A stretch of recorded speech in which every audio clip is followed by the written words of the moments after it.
ഹരി ഓം ഹരി ഓം. എല്ലാവർക്കും നമസ്കാരം. നാരായണ. ഓം ശുക്ലാംബരധരം വിഷ്ണും ശശിവർണം ചതുർഭുജം പ്രസന്നവദനം ധ്യായേത് സർവവിഘ്നോപശാന്തയേ. ഗുരവേ സർവലോകാനാം ഭിഷജേ ഭവരോഗിണാം നിധയേ സർവവിദ്യാനാം ദക്ഷിണാമൂർത്തയേ നമഃ. ജന്മാദ്യസ്യ യതോന്വയാദിതരതശ്ചാർത്ഥേഷ്വഭിജ്ഞസ്വരാട് തേനേ ബ്രഹ്മഹൃദായ ആദികവയേ മുഹ്യന്തി യത്സൂരയഃ. തേജോ വാരിമൃതാം യഥാ വിനിമയോ യത്ര ത്രിസർഗോ അമൃഷാ ധാംനാ സ്വേന സദാ നിരസ്തകുഹകം സത്യം പരം ധീമഹി. ധർമ്മഃ പ്രോജ്ജിതകൈതവോത്ര പരമോ നിർമ്മത്സരാണാം സതാം. വേദ്യം വാസ്തവമത്ര വസ്തു ശിവദം താപത്രയോന്മൂലനം. ശ്രീമദ്ഭാഗവതേ മഹാമുനികൃതേ കിം വാ പരൈരീശ്വരഃ.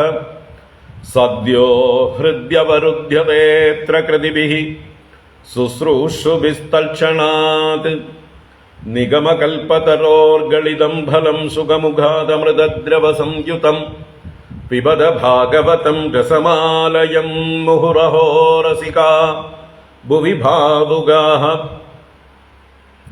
നാരായണം നമസ്കൃത്യ നരം ചൈവ നരോത്തമം ദേവീം സരസ്വതീം വ്യാസം തതോ ജയമുദീരയേത്. യം പ്രവ്രജന്തമനുപേതമപേതകൃത്യം ദ്വൈപായനോ വിരഹകാതര ആജുഹാവ. പുത്രേതി തന്മയതയാ തരവോഭിനേദുഃ തം സർവഭൂതഹൃദയം മുനിമാനതോസ്മി. യസ്വാനുഭാവമഖിലശ്രുതിസാരമേകം അധ്യാത്മദീപമതിതിതീർഷദം തമോന്തം. സംസാരിണാം കരുണയാഃ പുരാണഗുഹ്യം തം വ്യാസസൂനുമുപയാമി ഗുരും മുനീനാം. മൂകം കരോതി വാചാലം പങ്കും ലംഘയതേ ഗിരിം യത്കൃപാതമഹം വന്ദേ പരമാനന്ദമാധവം. യം ബ്രഹ്മാ വരുണേന്ദ്രരുദ്രമരുതഃ സ്തുന്വന്തി ദിവ്യൈസ്തവൈഃ വേദൈഃ സാംഗപദക്രമോപനിഷദൈഃ ഗായന്തി യം സാമഗാഃ. ധ്യാനാവസ്ഥിതതദ്ഗതേന മനസാ പശ്യന്തി യം യോഗിനോ യസ്യാന്തം ന വിദുഃ സുരാസുരഗണാഃ. ദേവായ തസ്മൈ നമഃ. കോമളം കൂജയൻ വേണും ശ്യാമളോയം കുമാരകഃ. വേദവേദ്യം പരം ബ്രഹ്മ ഭാസതാം പുരതോ മമ. ഭൂതൈർമഹദ്ഭിർയൈമാ പുരോ വിഭുഃ നിർമായസേതേ യതമൂഷു പൂരുഷഃ. ഭുങ്ക്തേ ഗുണാൻ ഷോഡശ ഷോഡശാത്മകഃ. സോലങ്കൃഷീഷ്ട ഭഗവാൻ വജാംസി മേ. സച്ചിദാനന്ദരൂപായ വിശ്വോത്പത്യാദിഹേതവേ താപത്രയ വിനാശായ ശ്രീകൃഷ്ണായ വയം നുമഃ. കൃഷ്ണായ വാസുദേവായ ഹരയേ പരമാത്മനെ പ്രണതക്ലേശനാശായ ഗോവിന്ദായ നമോ നമഃ. കൃഷ്ണായ വാസുദേവായ ദേവകീനന്ദനായ ച നന്ദഗോപകുമാരായ ഗോവിന്ദായ നമോ നമഃ. നമഃ പങ്കജനാഭായ നമഃ പങ്കജമാലിനി നമഃ പങ്കജനേത്രായ നമസ്തേ പങ്കജാംഗ്രയേ. പീതാംബരം കരവിരാജിത ശംഖചക്രകൗമോദഗീ സരസിജം കരുണാസമുദ്രം രാധാസഹായമതിസുന്ദരമന്ദഹാസം വാതാലയേശമനിശം ഹൃദി ഭാവയാമി. വാതാലയേശമനിശം ഹൃദി ഭാവയാമി. ഓം നമോ ഭഗവതേ വാസുദേവായ. ഓം നമോ നാരായണായ. ശ്രീ ഗുരുഭ്യോ നമഃ.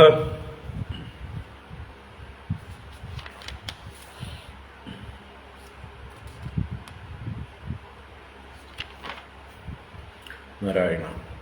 ഹരി ഓം. എല്ലാവർക്കും നമസ്കാരം. എല്ലാവർക്കും സുപ്രഭാതം, ശുഭദിനം, സുസ്വാഗതം.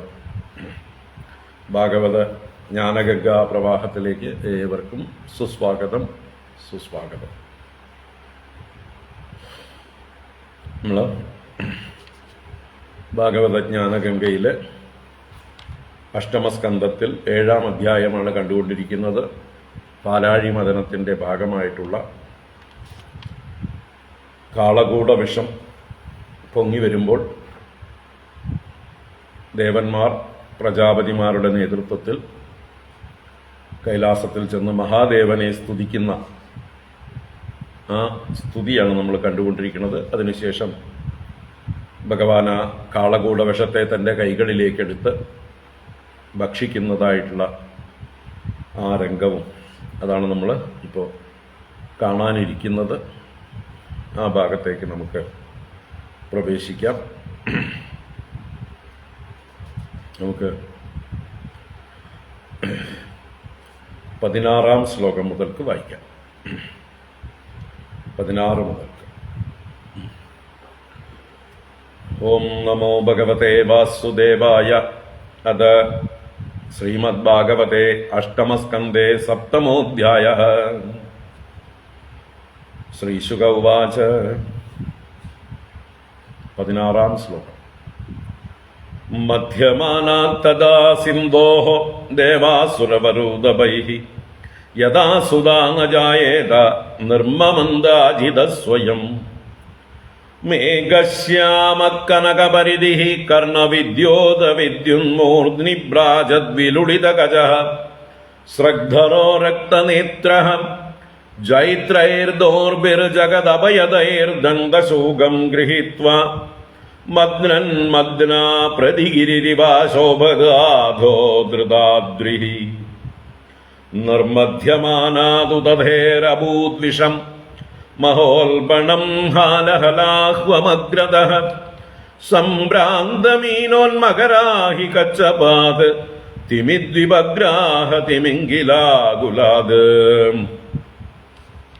തദുഗ്രവേഗം ദിശി ദിശുപര്യധോ വിസർപ്പതുൽസർപ്പദസഹ്യമപ്രതി ഭീതാ പ്രജാദുദ്രുവുരംഗസേശ്വര അരക്ഷ്യമാണാ ശരണം സദാശിവം വിലോക്യതം ദേവവരം ത്രിലോക്യാഭവായ ദേവ്യാഭിമതം മുനീനാം ആസീനമദ്രൗ അപവർഗഹേതോ തപോജുഷാണം സ്തുതിഭിഃ പ്രണേമുഃ പ്രജാപതയൂജുഃ ദേവദേവ മഹാദേവ ഭൂതാത്മൻ ഭൂതഭാവന ത്രാഹി നഃ ശരണാപന്നാൻ ത്രൈലോക്യദഹനാദ് വിഷാദ് ത്വമേകഃ സർവജഗതഃ ഈശ്വരോ ബന്ധമോക്ഷയോഃ തം ത്വാമർച്ചന്തി കുശലാഃ പ്രപന്നാർത്തിഹരം ഗുരും ഗുണമയ്യാ സ്വശക്ത്യാസ്യ സർഗസ്ഥിത്യപ്യയാൻ വിഭോ ധൽസേ യദാ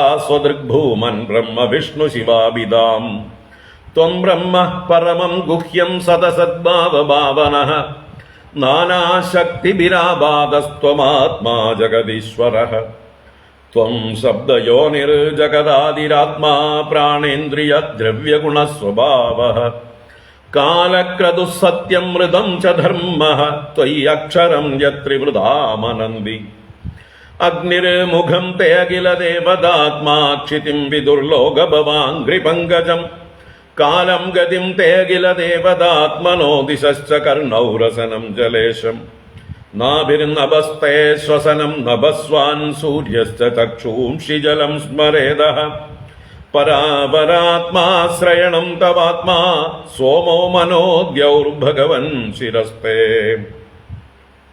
കുക്ഷിഃ സമുദ്രാഗിരയോസ്തി സംഗാ രോമാണി സർവൗഷധിവിരുദസ്തേ ഛന്ദാംസി സാക്ഷാത് തവ സപ്തധാതവഃ ത്രയീമയാത്മൻ ഹൃദയം സർവധർമ്മഃ മുഖാനി പഞ്ചോപനിഷതസ്തവേശയൈസ്ത്രിംശദഷ്ടോത്തരമന്ത്രവർഗഃ യത്തച്ഛിവാക്യം പരമാർത്ഥതത്വം ദേവസ്വയം ജ്യോതിരവസ്ഥിതിസ്തേ ഛായാത്വധർമ്മോർമിഷുയൈർവിസർഗോ നേത്രത്രയം സത്വരജസ്തമാംസി സാഖ്യാത്മനഃശാസ്ത്രകൃതസ്തവേക്ഷാ ഛന്ദോമയോ ദേവ ഋഷിഃ പുരാണഃ നതേ ഗിരിത്രാഖിലലോകപാലവിരിഞ്ച വൈകുണ്ഠസുരേന്ദ്രഗമ്യം ജ്യോതിഃ പരം യത്ര രജസ്തമശ്ച സത്വം ന യദ്ബ്രഹ്മ നിരസ്തഭേദം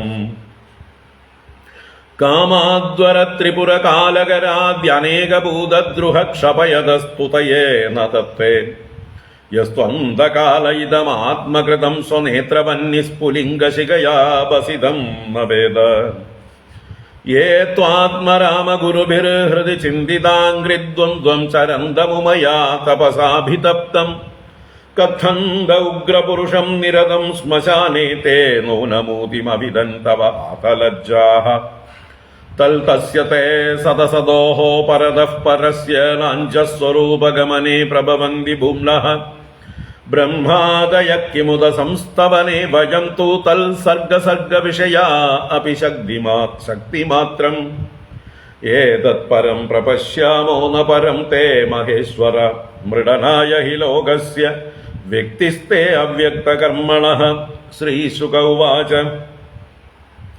തദ്വീക്ഷ്യ വ്യസനം താസാം കൃപയാ വൃഷപീഡിതഃ സർവഭൂതസുഹൃദ്ദേവഃ ഇദമാഹ സതീം പ്രിയാം ശിവ ഉവാച അഹോ ബദ ഭവാന്യേതത് പ്രജാനാം പശ്യ വൈശസം ക്ഷീരോദമദനോദ്ഭൂതാത് കാളകൂടാദുപസ്ഥിതം ആസാം പ്രാണപരീപ്സൂനാം വിധേയമഭയം हि मे ഏതാവാൻ हि പ്രഭോരാർത്ഥോ യദ്ദീനപരിപാലനം പ്രാണൈः സ്വൈः പ്രാണിനഃ പാന്തി സാധവക്ഷണഭംഗുരൈः ബദ്ധവൈരേഷു ഭൂതേഷു മോഹിതേഷു ആത്മമായയാ പുംസഃ കൃപയതോ ഭദ്രേ സർവാത്മാ പ്രീയതേ ഹരിഃ പ്രീതേ ഹരൗ ഭഗവതി പ്രിയേഹം സചരാചരഃ തസ്മാദിദം കരം ഭുഞ്ജേ പ്രജാനാം സ്വസ്തിരസ്തു മേ ശ്രീശുക ഉവാച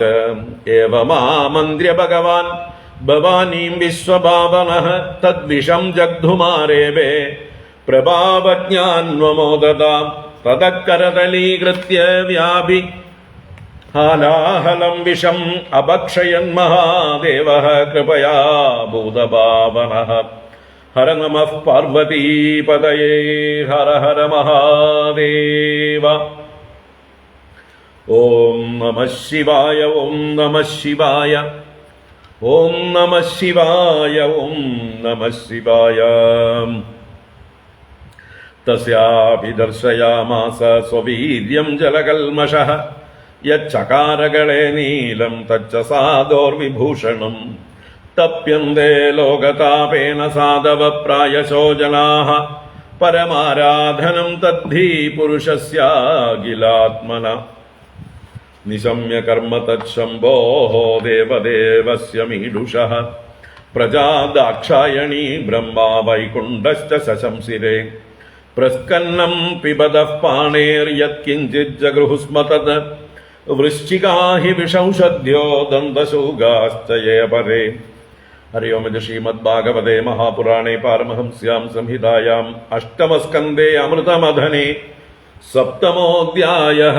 സർവത്ര ഗോവിന്ദനാമ സങ്കീർത്തനം. ഗോവിന്ദ ഗോവിന്ദ.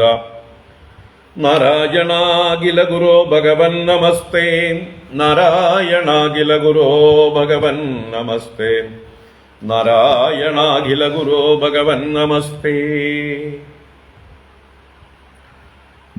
ഓം നാരായണ. ഹരി ഓം. എല്ലാവർക്കും ഒരിക്കൽ കൂടെ നമസ്കാരം. വൈകി വന്നവർക്കും എല്ലാവർക്കും സുപ്രഭാതം, സുസ്വാഗതം. നാരായണ.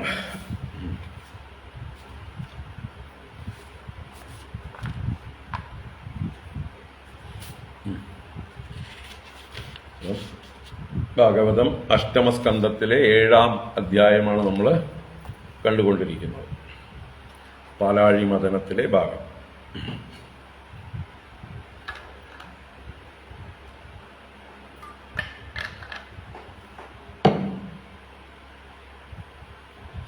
നാരായണ.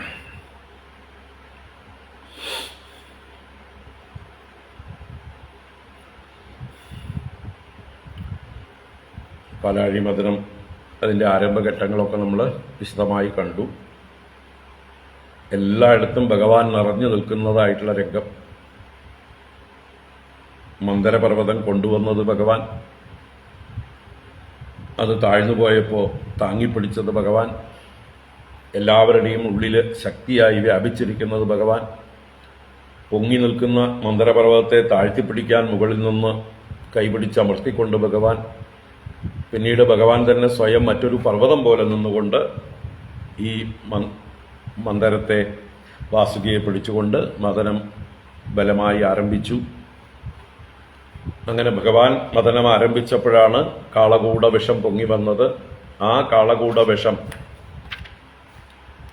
ലോകങ്ങളെ മുഴുവൻ ദഹിപ്പിക്കാനുള്ള ശക്തിയോടെ ജ്വലിച്ചു വരുന്നത് കണ്ട് ദേവന്മാരെല്ലാവരും ആ മഹാദേവനെ ശരണം പ്രാപിച്ചതായിട്ട് 20-ാം ശ്ലോകത്തിൽ പറഞ്ഞു. 21-ാം ശ്ലോകം മുതൽക്ക് ദേവന്മാര് പ്രജാപതിമാരുടെ നേതൃത്വത്തിൽ മഹാദേവനെ സ്തുതിക്കുന്നതായിട്ടുള്ള ആ സ്തുതിയാണ് നമ്മൾ കണ്ടുകൊണ്ടിരിക്കുന്നത്. ഭഗവാന്റെ മാഹാത്മ്യം പറഞ്ഞുകൊണ്ട് ഞങ്ങളെ ശരണാപന്നന്മാരായ ഞങ്ങളെ 3 ലോകങ്ങളെയും ദഹിപ്പിക്കുന്ന ഈ വിഷത്തിൽ നിന്ന് രക്ഷിച്ചാലും അങ്ങ് തന്നെയാണ് ഈ 3 ലോകങ്ങളുടെയും അല്ലെങ്കിൽ സകല ജഗത്തിൻ്റെയും ഈശ്വരൻ. എല്ലാവർക്കും ബന്ധമോക്ഷങ്ങളെ അങ്ങാണ് നൽകുന്നത്. കുശലന്മാരായ ആളുകൾ, വിവേകികളായിട്ടുള്ള ആളുകൾ പ്രപന്നാർത്തിഹരനും ഗുരുവുമായ അങ്ങയെ എപ്പോഴും ആരാധിക്കുന്നു. അങ്ങ് തന്നെയാണ് അങ്ങയുടെ ശക്തി കൊണ്ട്, മായാശക്തി കൊണ്ട് 3 ഗുണങ്ങളെ സ്വീകരിച്ച് പ്രപഞ്ചത്തിന്റെ സൃഷ്ടിസ്ഥിതി സംഹാരങ്ങളെ നടത്താൻ ബ്രഹ്മാവ്, വിഷ്ണു, രുദ്രൻ എന്നിങ്ങനെയുള്ള നാമങ്ങളെ സ്വീകരിക്കുന്നു. 3 ഇല്ല, ഒരേ അങ്ങ് തന്നെയാണ്, ഒരേ പരമാത്മാവായ അങ്ങ് തന്നെയാണ് ഈ പ്രപഞ്ചത്തിന്റെ സൃഷ്ടിസ്ഥിതി സംഹാരങ്ങൾക്കായി ബ്രഹ്മ, വിഷ്ണു, മഹേശ്വരന്മാരായി കാണപ്പെടുന്നത്. ഇനി അങ്ങ് സത്തും അസത്തുമെല്ലാം എവിടുന്ന് ഭവിക്കുന്നുവോ ആ പരമകാരണമായിരിക്കുന്ന, പരമ രഹസ്യമായിരിക്കുന്ന ബ്രഹ്മമാകുന്നു. ആ അങ്ങ് തന്നെ അങ്ങയുടെ പല ശക്തികളെ കൊണ്ട് ഇവിടെ പ്രകാശിക്കുന്നു. അങ്ങ് തന്നെയാണ് ഈ ജഗത്തിന്റെ ആത്മാവും ജഗത്തിന്റെ ഈശ്വരനും. അങ്ങ് തന്നെയാണ് വേദങ്ങളുടെ ഉത്ഭവസ്ഥാനം. അങ്ങ് തന്നെയാണ് ഈ ജഗത്തിന്റെ ഉത്ഭവസ്ഥാനം, ജഗത്തിന്റെ ആത്മാവും. അങ്ങയിൽ നിന്ന് തന്നെയാണ് പ്രാണനും ഇന്ദ്രിയങ്ങളും ദ്രവ്യങ്ങളും ഗുണങ്ങളും സ്വഭാവവും എല്ലാം ഉണ്ടായിരിക്കുന്നത്. കാലവും ക്രതുവും സത്യവും ഋതവും ധർമ്മവും ഒക്കെ അക്ഷരസ്വരൂപനായ അങ്ങയിൽ തന്നെയാണ്. ഓംകാരവും അങ്ങയിൽ നിന്ന് തന്നെയാണ്, അങ്ങ് തന്നെയാണ്. അങ്ങയുടെ മുഖമാകുന്നു അഗ്നി, അങ്ങ് അഖില ദേവതാത്മാവാകുന്നു. ഭൂമിയെ അങ്ങയുടെ പാദപങ്കജമായി പറയപ്പെടുന്നു. അങ്ങയുടെ ഗതിയാണ് കാലം. അങ്ങയുടെ കർണങ്ങളാകുന്നു ദിക്കുകൾ. അങ്ങയുടെ രസനയാകുന്നു വരുണൻ.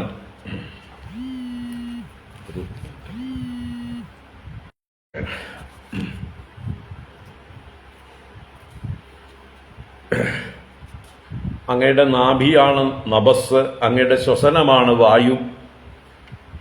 അങ്ങയുടെ കണ്ണുകളാണ് സൂര്യൻ. അങ്ങയുടെ രേതസ്സാണ് ജലം.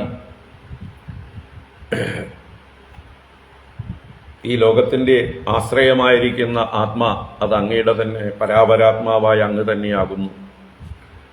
സോമൻ അങ്ങയുടെ മനസ്സാകുന്നു. സ്വർഗം അങ്ങയുടെ ശിരസ്സാകുന്നു. അങ്ങയുടെ കുക്ഷിയാകുന്നു സമുദ്രം. പർവ്വതങ്ങൾ അങ്ങയുടെ അസ്ഥിസംഘങ്ങളാകുന്നു. ഓഷധികൾ അങ്ങയുടെ രോമങ്ങളാകുന്നു. വൈദികങ്ങളായ ഛന്ദസ്സുകൾ അങ്ങയുടെ സപ്തധാതുക്കളാകുന്നു. അങ്ങ് സ്വയം വേദസ്വരൂപനാകുന്നു, വേദമൂർത്തിയാകുന്നു. അങ്ങയുടെ ഹൃദയമാകുന്നു സകല ധർമ്മങ്ങളും. അങ്ങയുടെ പഞ്ചമുഖങ്ങൾ പഞ്ച ഉപനിഷത്തുക്കളാകുന്നു. അതിൽ 38 വർഗങ്ങളുള്ളതായിട്ടുള്ള മന്ത്രവർഗങ്ങൾ ഉള്ളതായിട്ടുള്ള ആ കാര്യം പറഞ്ഞിരിക്കുന്നു. ഇനി ശിവം എന്ന പേരോട് കൂടിയതായിട്ടുള്ള സ്വയം ജ്യോതിയായിരിക്കുന്ന യാതൊന്നോ അത് തന്നെ അങ്ങയുടെ അവസ്ഥിതി, അത് തന്നെ അങ്ങയുടെ ഉപരതമായ സ്വരൂപം. അങ്ങ് ആ സ്വരൂപത്തിലാണ്, സ്വയം ജ്യോതിസ്വരൂപത്തിൽ ശിവാഖ്യം എന്ന ഭാവത്തിലാണ് അങ്ങയുടെ അവസ്ഥിതി അങ്ങിരിക്കുന്നത്. ഇത്രയും ഭാഗമാണ് നമ്മൾ ഇന്നലെ കണ്ടത്. ഇന്ന് 30-ാം ശ്ലോകം തുടങ്ങി കാണാം. ഛായാം ത്വധർമ്മോർമിഷുയൈർവിസർഗോ നേത്രത്രയം സത്വരജസ്തമാംസി സാങ്ക്യാത്മനഃശാസ്ത്രകൃതസ്തവേക്ഷാ ഛന്ദോമയോ ദേവ ഋഷിഃ പുരാണഃ.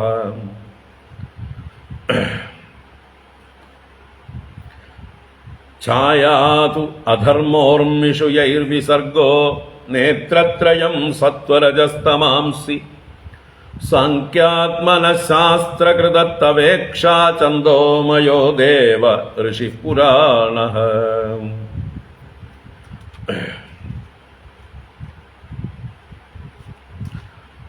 ഛായാതു അധർമ്മോർമിഷു യൈഹി വിസർഗഃ. അധർമ്മോർമിഷു, അധർമ്മത്തിന്റെ ഊർമികൾ. അധർമ്മത്തിന്റെ ഊർമികൾ എന്ന് പറഞ്ഞാൽ, ഊർമി എന്നാൽ തിരമാലകൾ, തിരമാലകൾ പോലെ ആവർത്തിച്ചു വരുന്നവ. അപ്പോൾ അധർമ്മത്തിന്റെ തിരമാലകളാണ് ഏതൊക്കെ? കാമക്രോധ ലോഭമോഹ മത മാത്സര്യാദികളൊക്കെ അധർമ്മത്തിൽ നിന്ന് ഉത്ഭവിക്കുന്ന തിരമാലകളാണ്. അവയാണ് ഇവിടെ ഊർമി ശബ്ദം കൊണ്ട് സൂചിപ്പിച്ചിരിക്കുന്നത്. അപ്പോൾ അധർമ്മോർമിഷു ഛായ, ഛായയാണ്, അങ്ങയുടെ ഛായയാണ്. ഛായ എന്ന് പറഞ്ഞാൽ നിഴൽ. നിഴൽ എന്ന് പറഞ്ഞാൽ വെളിച്ചമില്ലാത്ത സ്ഥാനത്താണ് നിഴലുണ്ടാവുക. അപ്പോൾ അവിടെയും മോഹം, തെറ്റിദ്ധാരണ എന്നൊക്കെ അർത്ഥമാണ് ഛായ എന്ന് പറയുമ്പോൾ. അപ്പോൾ ലോകത്തിന് ഭഗവാന്റെ ഛായയിൽ നിന്നാണ്, അഥവാ ഭഗവാന്റെ സ്വരൂപം അറിയായികയിൽ നിന്നാണ് അധർമ്മവൃത്തികളെല്ലാം തിരമാലകൾ പോലെ ആവർത്തിച്ചു കൊണ്ടുവരുന്നത്. അപ്പോൾ കാമക്രോധ ലോഭമോഹ മത മാത്സര്യാദി തിരമാലകൾ, അധർമ്മത്തിന്റെ തിരമാലകൾ, അവയെല്ലാം ഭഗവാന്റെ നിഴലാകുന്നു, അല്ലെങ്കിൽ പിൻഭാഗമാകുന്നു എന്നൊക്കെ പറയാം. പൃഷ്ഠം എന്നും പറയും. പിൻഭാഗം എന്ന് പറഞ്ഞാൽ മുൻഭാഗം പോലെ പ്രത്യക്ഷമായി കാണാൻ പറ്റുന്നതല്ലല്ലോ പിൻഭാഗം. അപ്പോൾ അവിടെ കാണാൻ പറ്റാത്ത ഭാഗം, അദൃശ്യമായ ഭാഗം, ഇരുട്ട് നിറഞ്ഞ ഭാഗം, ഛായ പോലെ എന്നൊക്കെ അർത്ഥം തന്നെയാണ് രണ്ട് പ്രയോഗത്തിലും. ചില സ്ഥലങ്ങളിൽ ഭഗവാന്റെ പിൻപൃഷ്ഠമാണ് അധർമ്മം, ഭഗവാന്റെ സ്ഥലങ്ങളാണ്, വക്ഷസ്സാണ് ധർമ്മം എന്നൊക്കെ പറയും. ഇവിടെ ഛായയാണ് അധർമ്മം എന്ന് പറഞ്ഞു. ഛായാതു അധർമ്മം എന്ന് വെച്ചാൽ അവിടെ അജ്ഞാനമുണ്ട്. അജ്ഞാനമുള്ളിടത്താണ് അധർമ്മം വളരുക. ആത്മാവിനെ അറിയാത്തവർ അനാത്മാക്കളായ ദേഹാദികളെ ആത്മാവെന്ന് കരുതുന്നു. അതിൽ നിന്ന് സ്വാർത്ഥതകൾ ഉണ്ടാകുന്നു, അല്പത്തരങ്ങൾ ഉണ്ടാകുന്നു. താൻ ഈ ദേഹമാണ്, ഇത് നശിക്കുന്നതാണ്, അപ്പൊ ഇതിനെ നശിക്കാതിരിക്കാനുള്ള എന്തൊക്കെ പോംവഴികളാണെന്ന് അന്വേഷിച്ചുകൊണ്ട് പലതരത്തിലുള്ള ക്രൂര പ്രവൃത്തികളും ചെയ്യും. ആരെയും ദ്രോഹിക്കും ഈ ദേഹത്തിന്റെ നിലനിൽപ്പിന് വേണ്ടിയിട്ട്. അങ്ങനെയാണ് അധർമ്മങ്ങൾ ഉണ്ടാവുന്നത്. അപ്പോൾ അധർമ്മോർമികൾ അങ്ങയുടെ ഛായയാകുന്നു. അധർമ്മോർമിഷു ഛായ യൈഹി വിസർഗഃ താനി സത്വരജാംസി നേത്രത്രയം. യൈഹി വിസർഗഃ എന്ന് പറഞ്ഞാൽ യാതൊരു ഗുണങ്ങളാലാണോ വിസർഗം. വിസർഗം എന്ന് പറഞ്ഞാൽ സൃഷ്ടി, സർഗാദികൾ എന്നൊക്കെ പറയാം. അപ്പൊ വിസർഗഃ താനി സത്വരജസ് തമാംസി. അവ സത്വം, രജസ്, തമസ് എന്നുള്ള 3 ഗുണങ്ങളാണ്.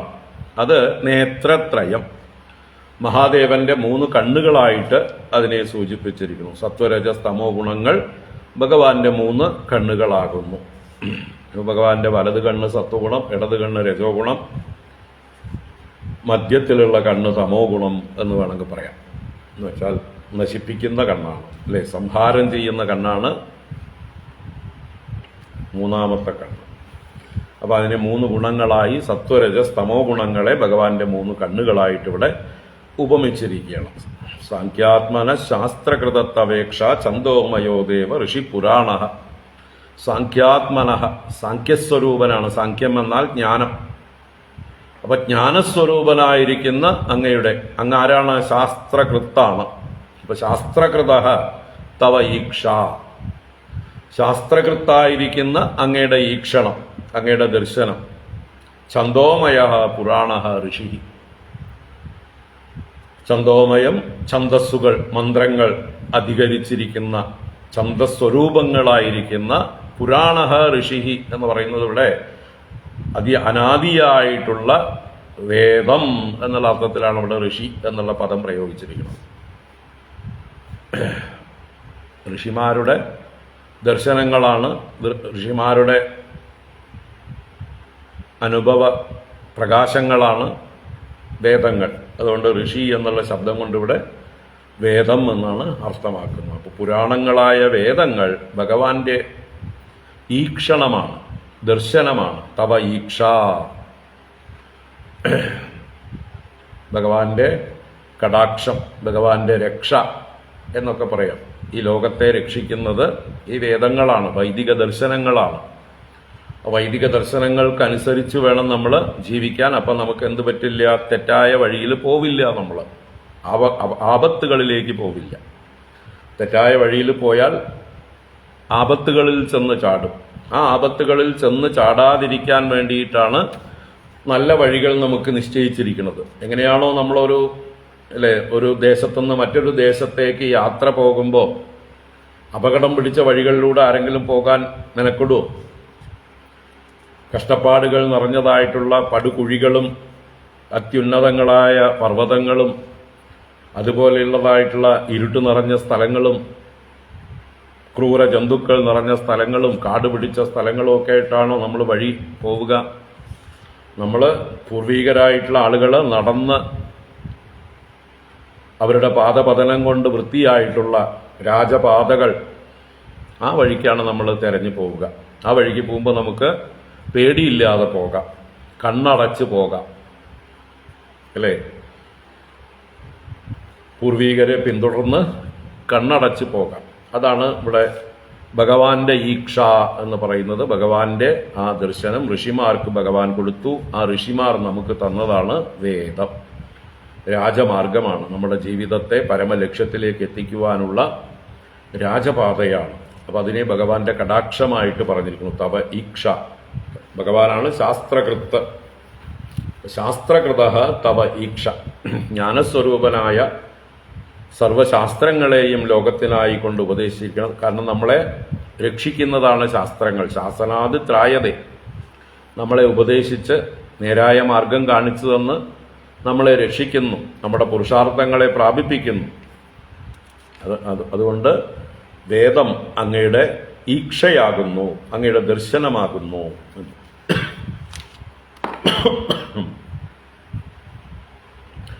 ഛായാത്വധർമ്മോർമിഷുയൈർവിസർഗോ നേത്രത്രയം സത്വരജസ്തമാംസി സാഖ്യാത്മന ശാസ്ത്രകൃതത്തവേക്ഷ ഛന്ദോമയോ ദേവ ഋഷി പുരാണ നേ ഗിരിത്രാഖിലോകപാലവിരിഞ്ച വൈകുണ്ഠ സുരേന്ദ്രഗമ്യം ജ്യോതിഃപരം യത്ര രജസ്തമശ്ച സത്വം നയദ്ബ്രഹ്മ നിരസ്തഭേദം.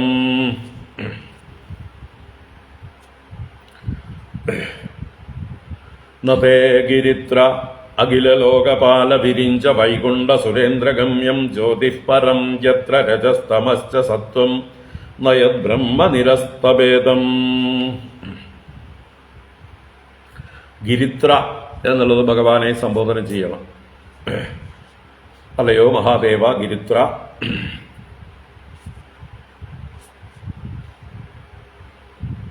നേ അഖിലോകപാല വിരിഞ്ച വൈകുണ്ഠ സുരേന്ദ്രഗമ്യം ജ്യോതിഃപരം യത്ര രജസ്തമശ്ച സത്വം ന യത് ബ്രഹ്മ നിരസ്തഭേദം. അപ്പോൾ ഭഗവാന്റെ ആ പരം ജ്യോതി എന്ന് പറയുന്നതായിട്ടുള്ള ഭാവം, സർവ ഉത്കൃഷ്ടമായിട്ടുള്ള ആ ജ്യോതിസ് സ്വരൂപം, ഭഗവാന്റെ സ്വരൂപത്തെയാണ് ഇവിടെ ജ്യോതി, പരമജ്യോതി എന്ന് പറയുന്നത്. പരം ജ്യോതി ശുദ്ധമായിട്ടുള്ള ഭാവം, ഭഗവാന്റെ താത്വികമായിട്ടുള്ള ഭാവം. അപ്പോൾ ആ പരമമായിട്ടുള്ള ജ്യോതിസിനെ, ആ പരമമായിട്ടുള്ള തത്വത്തെ ആർക്ക് അറിയാൻ കഴിയില്ല? ഗമ്യം ആരാൽ? അഖില ലോകപാല വിരിഞ്ച വൈകുണ്ഠ സുരേന്ദ്ര ഗമ്യം. അഖില ലോകപാലന്മാർക്കാണെങ്കിലും, അതുപോലെ വിരിഞ്ചൻ, അതുപോലെ വൈകുണ്ഠൻ, സുരേന്ദ്രൻ മുതലായിട്ടുള്ളവർക്കും പ്രാപിക്കാൻ കഴിവുള്ളതല്ല എന്ന് പറയണം. അപ്പോൾ വൈകുണ്ഠൻ എന്നുള്ളത് ഇവിടെ വിഷ്ണുവിനെ സൂചിപ്പിച്ചുകൊണ്ടാണ്. അപ്പോൾ ബ്രഹ്മദേവനോ വിഷ്ണുവിനോ ഇന്ദ്രനോ പോലും മഹാദേവന്റെ ആ പരമജ്യോതി സ്വരൂപത്തെ പ്രാപിക്കാൻ സാധ്യമല്ല. അപ്പോൾ ഇവിടെ വിഷ്ണു എന്ന് പറയുന്നത്, വൈകുണ്ഠൻ എന്ന് പറയുന്നത് ഗുണാഭിമാനിയായിട്ടുള്ള, സത്വഗുണാഭിമാനിയായിട്ടുള്ള ഒരു ദേവനായിട്ട് സങ്കല്പിച്ച് പറയുകയാണ്. എന്നുവെച്ചാൽ മഹാദേവനെ സ്തുതിക്കുമ്പോൾ ബാക്കിയുള്ളവരെല്ലാം ഗുണാഭിമാനികൾ, വിഷ്ണുവിനെ സ്തുതിക്കുമ്പോൾ ബാക്കിയുള്ളവരെല്ലാം ഗുണാഭിമാനികൾ. ഇവിടെ ശൈവപരമായിട്ടാണ് ഭഗവാനെ സ്തുതിക്കുന്നത്. ഇതേതാ ഗ്രന്ഥം? വൈഷ്ണവ ഗ്രന്ഥമാണ്. അപ്പോൾ വൈഷ്ണവ ഗ്രന്ഥത്തിലും ശൈവപരമായി സ്തുതിക്കുന്നതായിട്ടുള്ള സമയത്ത് യാതൊരു കോംപ്രമൈസും ഇല്ല. ഇതാണ് അദ്വൈത വേദാന്തം. ഇവിടെ വെള്ളം ചേർക്കലൊന്നും ഇല്ല. വെള്ളം ചേർക്കൽ അദ്വൈത വേദാന്തത്തിൽ അങ്ങനെയുള്ള യാതൊരു ശങ്കയുമില്ല. ഇത് വൈഷ്ണവ ഗ്രന്ഥമായിട്ട് വിഷ്ണുവിനെ ചെറുതാക്കി പറയാവോ എന്ന് പറഞ്ഞാൽ, ഇവിടെ ആ വിഷ്ണു തന്നെയാണ് ഇവിടെ ശിവനായിരിക്കുന്നത്. ഇവിടെ ശിവനെ പരമാത്മാവായിട്ടാണ് സ്തുതിക്കുന്നത്. വിഷ്ണുവും ബ്രഹ്മദേവനും മഹാദേവനും മൂന്ന് മൂർത്തികൾ മാത്രമാണ്. മൂന്നും പരമാത്മാ തന്നെയാണ്. അതിൽ ആരെ നോക്കി സ്തുതിക്കുന്നു അവരെ അപ്പോൾ പരമാത്മാവെന്ന് പറയുന്നു. ബാക്കിയുള്ളവരെയൊക്കെ ആ ഉപാധികളിൽ അഭിമാനിക്കുന്നതായിട്ടുള്ള, അതാത് ഗുണങ്ങളോട് കൂടിയതായിട്ടുള്ള ദേവതകളായി സങ്കല്പിച്ച് പറയുന്നു എന്ന് മാത്രം. അപ്പോൾ ഇവിടെ ഹേ ഭഗവാനെ മഹാദേവ ഗിരുത്ര, അങ്ങയുടെ ആ സ്വയം ജ്യോതി പരം ജ്യോതി സ്വരൂപം അത് അഖില ലോകപാലന്മാർക്കും, മറ്റ് വരുണൻ, വായു, അഗ്നി, യമൻ മുതലായിട്ടുള്ള ലോകപാലന്മാർക്കും, അതുപോലെ തന്നെ വിരിഞ്ചനും ബ്രഹ്മദേവനും വൈകുണ്ഠനും സുരേന്ദ്രനും ഗമിക്കാൻ പറ്റുന്നതല്ല. ഗമിക്കാൻ പറ്റുന്നതല്ല. ആ കഥകളാണ് ശിവപുരാണത്തില് ഭഗവാൻ ജ്യോതിസ്വരൂപനായി ബ്രഹ്മാവിൻ്റെയും വിഷ്ണുവിൻ്റെയും മുമ്പിൽ പ്രത്യക്ഷമായപ്പോൾ ബ്രഹ്മദേവൻ ഹംസരൂപത്തിൽ മുകളിലോട്ട് പറന്നുപോയി ഭഗവാന്റെ മുടി കാണാനായിട്ട് പോയി. വിഷ്ണു വരാഹരൂപത്തിൽ ഭഗവാന്റെ അടി കാണാനായിട്ട് ചെന്നു, മൂലം കാണാനായിട്ട് ചെന്നു. രണ്ടുപേരും കണ്ടില്ല. പക്ഷെ ബ്രഹ്മദേവൻ വന്ന് നുണ പറഞ്ഞപ്പോൾ ബ്രഹ്മദേവനോട് ഭഗവാൻ കോപിച്ച് മഹാദേവൻ ബ്രഹ്മാവിന്റെ 5ാമത്തെ തല നുള്ളിയെടുത്തു.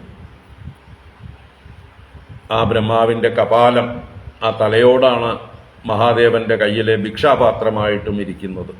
അപ്പൊ ബ്രഹ്മാവിന്റെ തല പോലും നുള്ളിയെടുക്കുന്ന ആ സാമർഥ്യമുള്ള മഹാത്മാവാണ് പരമേശ്വരൻ. വിഷ്ണു ഭഗവാനെ വന്ന് പൂജിച്ച് നമസ്കരിച്ചുകൊണ്ട് പറഞ്ഞു, അങ്ങയുടെ മൂലം എനിക്ക് കാണാൻ കഴിഞ്ഞില്ല എന്നുള്ളതായിട്ടുള്ള ആ ഒരു സത്യസന്ധമായി ഭഗവാന്റെ മുമ്പിൽ അവതരിപ്പിച്ചു. അതിന് വിഷ്ണു ഭഗവാന് പല അനുഗ്രഹങ്ങളും മഹാദേവനിൽ നിന്ന് കിട്ടി എന്നൊക്കെ ശിവപുരാണത്തിൽ കഥ പറയും. അപ്പോൾ അത് തന്നെയാണ് ഇവിടെ പറയുന്നത്. അങ്ങയുടെ സ്വരൂപത്തെ, അങ്ങയുടെ ജ്യോതിസ്വരൂപത്തെ, പരമജ്യോതിസിനെ ഇവർക്കൊന്നും ഗമിക്കാൻ കഴിയുന്നതല്ല, ഇവർക്കൊന്നും പ്രാപിക്കാൻ കഴിയുന്നതല്ല. കാരണം അത് എങ്ങനെയുള്ളതാണ്? യത്ര രജസ്തമശ്ച സത്വം ന, എവിടെയാണോ ഈ 3 ഗുണങ്ങളും ഇല്ലാത്ത ഗുണാതീതമാണ് ഭഗവാന്റെ പരമസ്വരൂപം. അതാണ് എത്ര രജസ്തമസ് സത്വം ച ന, ഏതൊന്നിൽ, ഏതൊരു ഭഗവാന്റെ പരമസ്വരൂപത്തിൽ പരഞ്ജ്യോതിയിൽ രജസ്സും തമസ്സും സത്വവുമില്ല, 3 ഗുണങ്ങളില്ല, 3 അവസ്ഥകളില്ല, ലോകങ്ങളൊന്നും തന്നെ ഇല്ല അവിടെ എന്നർത്ഥം. അതുപോലെ അതിനെ ബ്രഹ്മ നിരസ്തഭേദം, നിരസ്തഭേദം ബ്രഹ്മയത്ത്. നിരസ്തഭേദം എന്ന് പറഞ്ഞാൽ എല്ലാ ഭേദങ്ങളെയും നിരസിച്ചിരിക്കുന്ന ഏകവും അദ്വിതീയവുമായിരിക്കുന്ന ആ ബ്രഹ്മഭാവത്തിൽ. മുമ്പേ ഉണ്ടായിരുന്നത് ആ ഏകവും അദ്വിതീയവുമായ ബ്രഹ്മമായിരുന്നു. എല്ലാം ഇല്ലാതായാലും ശേഷിക്കുന്നതും ആ ബ്രഹ്മം മാത്രമാകുന്നു. അപ്പോൾ ഈ നാനാത്വം കാണപ്പെടുമ്പോഴും ഉള്ളത് ഏകവും അദ്വിതീയവുമായിട്ടുള്ള ആ ബ്രഹ്മം തന്നെയാണ്. അപ്പം അങ്ങനെയുള്ള ആ നിരസ്തഭേദമായ ഏതൊരു ബ്രഹ്മമുണ്ടോ, ഏതൊന്നിൽ സത്വരജസ്തമോ ഗുണങ്ങളില്ലയോ, അങ്ങനെയുള്ള അങ്ങയുടെ ആ പരമസ്വരൂപത്തെ, ജ്യോതിസിനെ ഒരു ദേവന്മാർക്കും ബ്രഹ്മാവിനും വൈകുണ്ഠനും ഇന്ദ്രനും ഒന്നും ഗമിക്കാൻ സാധ്യമല്ല. അതിനെ പൂർണ്ണമായി ഉൾക്കൊള്ളാൻ, അതിനെ അറിയാൻ ആർക്കും സാധിക്കില്ല. അങ്ങനെയുള്ള മഹിമാപാർന്നതാണ് അങ്ങയുടെ യഥാർത്ഥ സ്വരൂപം. ഇപ്പോൾ ബ്രഹ്മസ്വരൂപമായിട്ട് തന്നെയാണ് ഇവിടെ മഹാദേവനെ സ്തുതിക്കുന്നത്. നതേ ഗിരിത്രാഖില ലോകപാല വിരിഞ്ച വൈകുണ്ഠ സുരേന്ദ്രഗമ്യം ജ്യോതിഃ പരം യത്ര രജസ്തമശ്ച സത്വം നയത് ബ്രഹ്മനിരസ്തഭേദം കാമാദ്വര ത്രിപുര കാലകരാദ്യനേക ഭൂതദ്രുഹ ക്ഷപയത സ്തുതയേന തത്തേ യസ്ത്വന്ധകാല ഇദമാത്മകൃതം സ്വനേത്രവന്നിസ്ഫുലിംഗശിഖയാ ബസിതം നവേദ. കാമാദ്വര ത്രിപുര കാലകരാദ്യനേക ഭൂതദ്രുഹ ക്ഷപയത സ്തുതയേന തത്തേ യസ്ത്വന്ധകാല ഇദമാത്മകൃതം സ്വനേത്രവന്നിസ്ഫുലിംഗശിഖയാ ബസിതം നവേദ.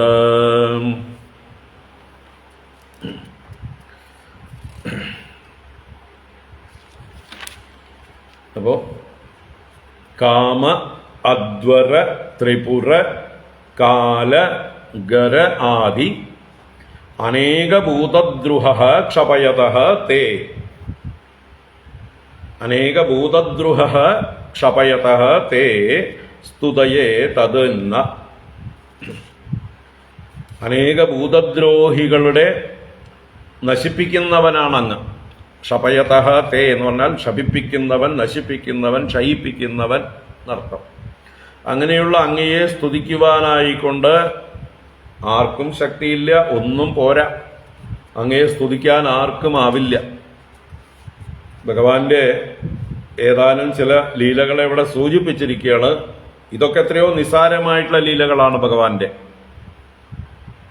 ഇതൊക്കെ നിസ്സാരമായിട്ട് നമുക്ക് സ്തുതിക്കാം ഈ ഭഗവാന്റെ ലീലകൾ. പക്ഷെ യഥാർത്ഥ ഭഗവാന്റെ മാഹാത്മ്യം സ്തുതിക്കാൻ ആർക്കും ആവില്ല. അപ്പൊ എന്തൊക്കെയാണ്, ആരെയൊക്കെയാണ് ഭഗവാൻ നശിപ്പിച്ചത്? ക്ഷപയതഃ, ക്ഷപിപ്പിച്ചവനാണ്. കാമനെ ക്ഷപിപ്പിച്ചു. കാമൻ, കാമദേവൻ അല്ലേ? അപ്പൊ കാമദേവനെ നശിപ്പിച്ചവനാണ്, മന്മഥനെ നശിപ്പിച്ചവനാണ്. അത് പാർവതീദേവിക്ക് വേണ്ടി കാമദേവൻ ഭഗവാനെ തപസ്സിൽ നിന്ന് ഇളക്കാനായിട്ട് വന്നതായിട്ടുള്ള സമയത്ത് തന്റെ നേത്രാഗ്നി കൊണ്ട് കാമദേവനെ ദഹിപ്പിച്ചു. അപ്പൊ കാമദഹനം ചെയ്തവനും, ഈ കാമനും ജനങ്ങളുടെ ശത്രുവാണ് ഒരു കണക്കിന് അല്ലേ? ജനങ്ങളുടെ ഉള്ളില് പീഡയുണ്ടാക്കുന്ന മന്മഥൻ, മനസ്സിനെ മതിച്ചുകൊണ്ട് അസ്വസ്ഥമാക്കിക്കൊണ്ടിരിക്കുന്നവനാണ് കാമൻ. അപ്പൊ ജനങ്ങൾക്ക് പീഡയുണ്ടാക്കുന്ന ഭൂതദ്രുഹ, ഭൂതദ്രോഹികളാണ്. അങ്ങനെയുള്ള കാമനെ ഭഗവാൻ ദഹിപ്പിച്ചിട്ടുണ്ട്.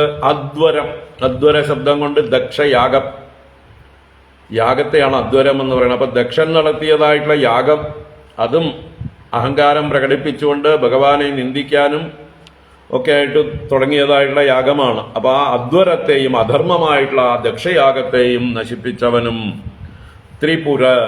ത്രിപുരന്മാരെ നശിപ്പിച്ചവനും, ത്രിപുരന്മാരെന്ന് പറയുന്നതായിട്ടുള്ള അസുരന്മാരെ ഭഗവാൻ ദഹിപ്പിച്ചു. അതുകൊണ്ട് ത്രിപുരാന്തകൻ. അപ്പൊ ത്രിപുരന്മാരെ ദഹിപ്പിച്ചവനും, കാലനും മാർക്കണ്ഡേയ ബാലനെ ഉപദ്രവിക്കാനായിട്ട് ചെന്നതായിട്ടുള്ള സമയത്ത് ആ കാലനെ ഭഗവാൻ ദഹിപ്പിച്ചു കളഞ്ഞു.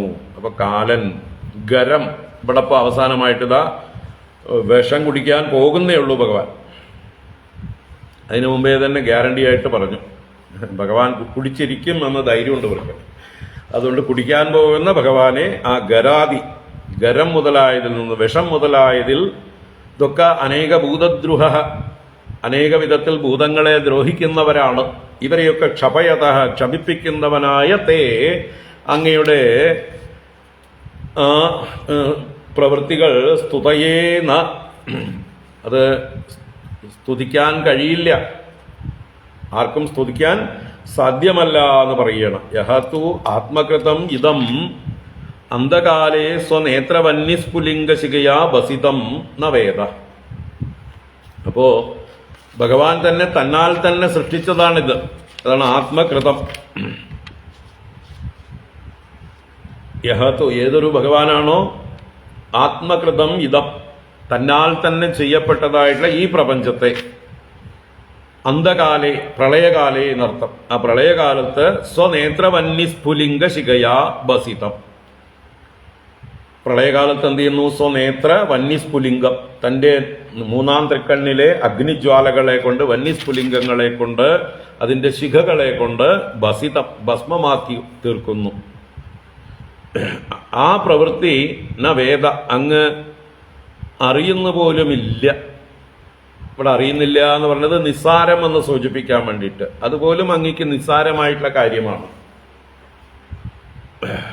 നിസ്സാര കാര്യങ്ങൾ നമ്മൾ പരിഗണിക്കാറില്ല.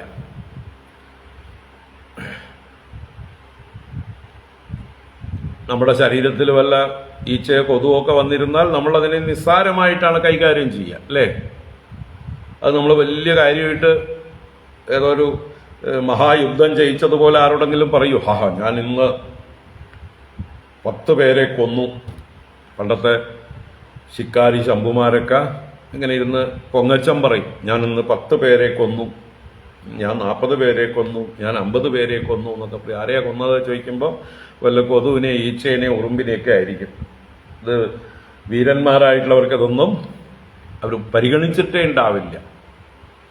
വലിയ വലിയ ആൾക്കാരെ കൈകാര്യം ചെയ്യുന്ന ആളുകൾക്ക് ഇതൊക്കെ നിസ്സാരമായിട്ടുള്ളതാണ്. അപ്പോൾ ഈ പ്രളയകാലത്ത് ഈ ലോകങ്ങളെ തന്നെ തൻ്റെ നേത്രാഗ്നി കൊണ്ട് ദഹിപ്പിച്ച് ഭസ്മമാക്കി തീർക്കുന്നതായിട്ടുള്ള ഭഗവാൻ അതുപോലും പരിഗണിക്കാറില്ല. അതോ നിസ്സാര കാര്യമായിട്ട് കരുതിയിരിക്കുന്നു. അപ്പം അത്രയും വലിയ കാര്യത്തെ നിസ്സാരമാക്കിയിരിക്കുന്ന ഭഗവാൻ ഈ പറഞ്ഞ ആളുകളെ വധിച്ചത്, അല്ലെങ്കിൽ കാമനെ നശിപ്പിച്ചത്, യാഗം നശിപ്പിച്ചത്, ത്രിപുരന്മാരെ ദഹിപ്പിച്ചത്, കാലനെ നശിപ്പിച്ചത്, വിഷം കുടിക്കുന്നത്, ഇതൊക്കെ ഭഗവാനെ സംബന്ധിച്ച് എത്രയോ നിസ്സാരെന്ന് പറയുകയാണ്. ആ പ്രളയകാലത്ത് ഭഗവാൻ ചെയ്യുന്ന ലീലയെ, എല്ലാവരെയും ദഹിപ്പിക്കുന്ന, ലോകങ്ങളെ ദഹിപ്പിക്കുന്നതായിട്ടുള്ള ഭഗവാനെ സംബന്ധിച്ച് ആ ലോകത്തിൽപ്പെട്ട ഏതാനും ചിലരെ ദഹിപ്പിക്കുന്നത് വലിയ കാര്യമാണോ? നിസ്സാര കാര്യമാണോ? അല്ല, വലിയ സംഭവമാണോ? ഒക്കെ വളരെ നിസ്സാരം എന്ന് പറയും. ഈ ലോകത്തെ തന്നെ ഭഗവാൻ നിസ്സാരമായി കരുതിയിരിക്കുന്നുവെങ്കിൽ അതിൽപ്പെട്ട ചിലര് വലിയ ആളുകളൊന്നും അല്ല, അവരും ഒക്കെ വളരെ നിസ്സാരന്മാരാണ്. അങ്ങനെയുള്ള ഭഗവാന്റെ പ്രവൃത്തികളെ ഭഗവാൻ നിസ്സാരമായി കാണുമ്പോൾ നമ്മൾ അത് പറഞ്ഞ് ഭഗവാനെ സ്തുതിക്കുക എന്ന് പറഞ്ഞാൽ ഭഗവാനെ പരിഹസിക്കലാണ്, നിസ്സാരമാക്കലാണ്. ഭഗവാൻ വലുതൊന്നും കരുതാത്ത കാര്യത്തെക്കുറിച്ച് നമ്മൾ വലുതായിട്ട് പറയുക, അല്ലേ? നമ്മൾ എന്താ പറയുക, വലിയ വലിയ പണ്ഡിതന്മാരായിട്ടുള്ള ആളുകളെ അവർക്ക് ചെറിയ ചെറിയ കാര്യങ്ങൾ അറിയാം എന്ന് പറയുമ്പോൾ അവരെത്ര പരിഹാസ്യരായി തീരുന്നു.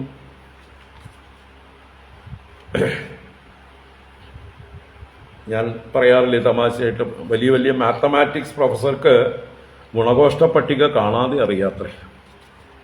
2ന്റെ പട്ടിക അയാൾ കാണാതെ ചൊല്ലും.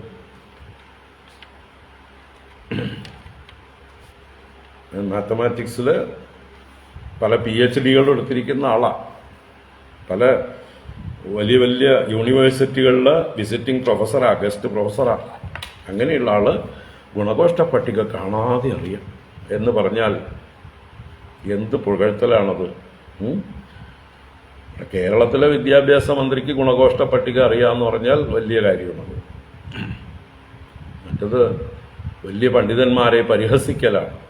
അതുപോലെ ഓരോ വിഷയങ്ങളിലും പ്രഗത്ഭരായിരിക്കുന്ന ആൾക്കാരെ എടുത്തിട്ട് നമ്മൾ ആ വിഷയത്തിൽ ഏറ്റവും ചെറിയ കാര്യങ്ങൾ അവർക്ക് സാധിക്കും എന്ന് പറഞ്ഞാൽ പരിഹസിക്കലാണ്.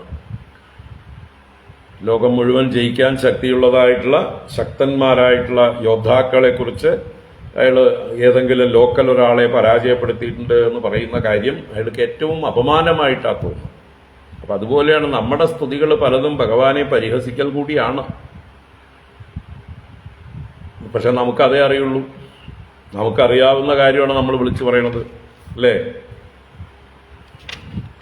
ഭഗവാനെ കാമന്റെ ശത്രുവായിട്ടും അല്ലെങ്കിൽ ദക്ഷയാഗം നശിപ്പിച്ചവനായിട്ടും ദക്ഷാദ്വര വിനാശകായ നമഃ, അല്ലെ, കാമാരയേ നമഃ, കാലാന്തകായ നമഃ, ഇങ്ങനെയൊക്കെ നമ്മൾ ഭഗവാനെ ത്രിപുരാന്തകായ നമഃ എന്നൊക്കെ പറഞ്ഞ് നമ്മൾ സ്തുതിക്കുകയാണ് ഭഗവാനെ ഓരോ നാമങ്ങളെ കൊണ്ട്. ഭഗവാൻ അവിടെ ഇരുന്ന് ചിരിക്കുന്നുണ്ടാവും, ഇവൻ എന്തറിയാം എന്നെക്കുറിച്ച്, എന്നെ പരിഹസിക്കും പോലെയുള്ള നിസ്സാര കാര്യങ്ങളാണ് എന്നെ പറയുന്നത് എന്ന് ചിലപ്പോൾ അല്ലേ ഭഗവാന് തോന്നാം. പക്ഷെ ഭഗവാൻ അങ്ങനെ തോന്നുന്ന ആളല്ല. ഭഗവാൻ കുട്ടികളെ മനസ്സിലാക്കുന്ന ആളാണ് അല്ലേ. കൊച്ചുകുട്ടികൾ എന്തെങ്കിലുമൊക്കെ പറഞ്ഞാൽ അതിനെ വലിയവർ അറിവുള്ളവരെ പരിഗണിക്കും, അതിനെ നിസ്സാരമായി കണക്കാക്കില്ല, അവരെ പ്രോത്സാഹിപ്പിച്ചുകൊണ്ട് സന്തോഷിപ്പിക്കും. അപ്പം അതുപോലെയാണ് ഭഗവാൻ നമ്മുടെ സ്തുതികളെയൊക്കെ സ്വീകരിക്കുന്നത്. അല്ലാതെ ഭഗവാനെ സ്തുതിക്കാനായിട്ട് നമുക്ക് ശക്തിയൊന്നും ഇല്ല എന്നുള്ളതാണ് ഇവിടെ പറയുന്നത്. അപ്പോൾ കാമാദ്വര ത്രിപുര കാലഗരാദ്യനേകഭൂതദ്രുഹക്ഷപയതസ്തുതയേന തത്തേ യസ്ത്വന്തകാല ഇദമാത്മകൃതം സ്വനേത്രവന്യസ്ഫുലിംഗശിഖയാ വസിതം ന വേദ യേ ത്വാത്മരാമ ഗുരുഭിർഹൃദി ഛിന്ദിതാംഗ്രിദ്വന്ദ്വം ചരന്തമുപ ഉമയാ തപസാപി തപ്തം കത്തന്ത ഉഗ്രപുരുഷം നിരതം ശ്മശാനേ തേ നൂനമൂതിമവിതൻ തവ ഹാതലജ്ജാഃ.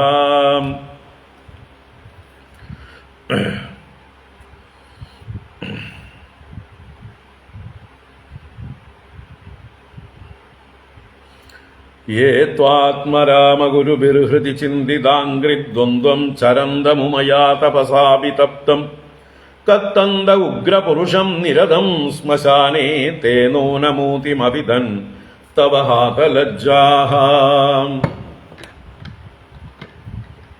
നാരായണ.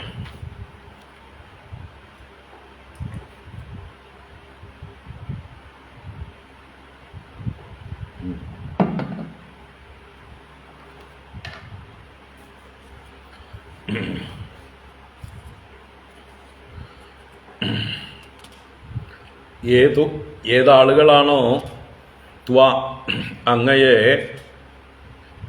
ആത്മരാമ ഗുരുഭിഹി ഹൃദി ചിന്തിതാംഗ്രിദ്വന്ദ്വം. ആത്മരാമ ഗുരുഭിഹി, ആത്മരാമ ഗുരുഭി എന്ന് പറഞ്ഞാൽ ആത്മാവിൽ രമിക്കുന്നവരായ ഗുരുക്കന്മാരാൽ, മഹാത്മാക്കളാൽ എന്നർത്ഥം.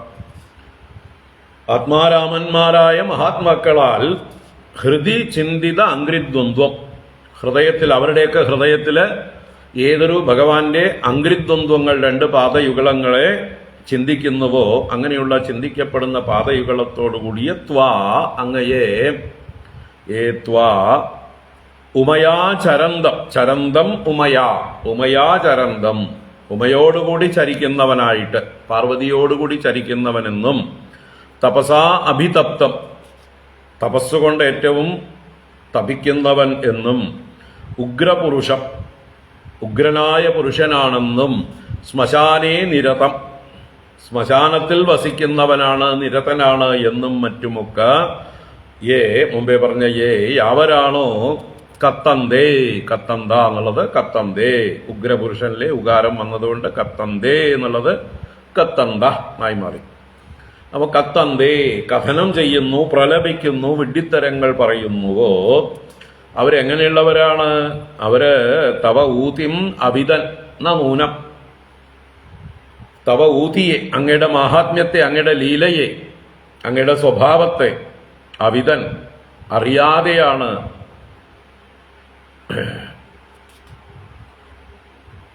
നൂനം നിശ്ചയം എന്ന് പറയണം. കാരണം ഹാതലജ്ജാഹാതെ, ഹാതലജ്ജ, ലജ്ജയെ വെടിഞ്ഞവരാണ്, ലജ്ജയില്ലാത്തവരാണ് എന്നർത്ഥം. അപ്പോ ലജ്ജയില്ലാതെ അങ്ങയെ പല പേരും പറഞ്ഞു വിളിക്കുന്നു പലരും. എന്തുകൊണ്ട്? അങ്ങയുടെ മാഹാത്മ്യം അറിയാത്തത് കൊണ്ട്, യഥാർത്ഥ മാഹാത്മ്യം അറിയാത്തത് കൊണ്ട്. യഥാർത്ഥ മാഹാത്മ്യം അറിയുന്നവരെയാണ് ആദ്യം പറഞ്ഞത് ആത്മരാമ ഗുരുഭിഹി. ആത്മാവിൽ രമിക്കുന്ന വലിയ മഹാത്മാക്കളാൽ ഏതൊരു ഭഗവാന്റെ പാദകമലങ്ങൾ ഹൃദയത്തിൽ ധ്യാനിക്കപ്പെടുന്നുവോ, അപ്പൊ അവര് ഭഗവാന്റെ പാദകമലങ്ങളെ തന്നെ ഹൃദയത്തിൽ വെച്ച് ധ്യാനിക്കുകയാണ് മഹാത്മാക്കൾ. അങ്ങനെയുള്ള ഭഗവാനെ ഉമയാചരന്തം, പാർവതിയോടുകൂടി രമിക്കുന്നവൻ, പാർവതിയോടുകൂടി സന്തോഷിക്കുന്നവനെന്നും തപസ്സുകൊണ്ട് പീഡിതനായിരിക്കുന്നവൻ, അഭിതപ്തം എന്ന് പറയുമ്പോൾ കുറച്ച് കഷ്ടപ്പെടുന്നവൻ എന്നൊരർത്ഥം. അപ്പൊ തപസ്സുകൊണ്ട് പാവം കഷ്ടപ്പെടുന്നു. ഉഗ്രപുരുഷനാണ്, ഭയങ്കരനാണ് ആള്, ക്രോധമൂർത്തിയാണ്. അതുപോലെ ശ്മശാനത്തിലാണ് വസിക്കുന്നത്, ശ്മശാനവാസിയാണ്, അമംഗളമൂർത്തിയാണ് എന്നൊക്കെ വിഡ്ഢിത്തരങ്ങൾ പറയും.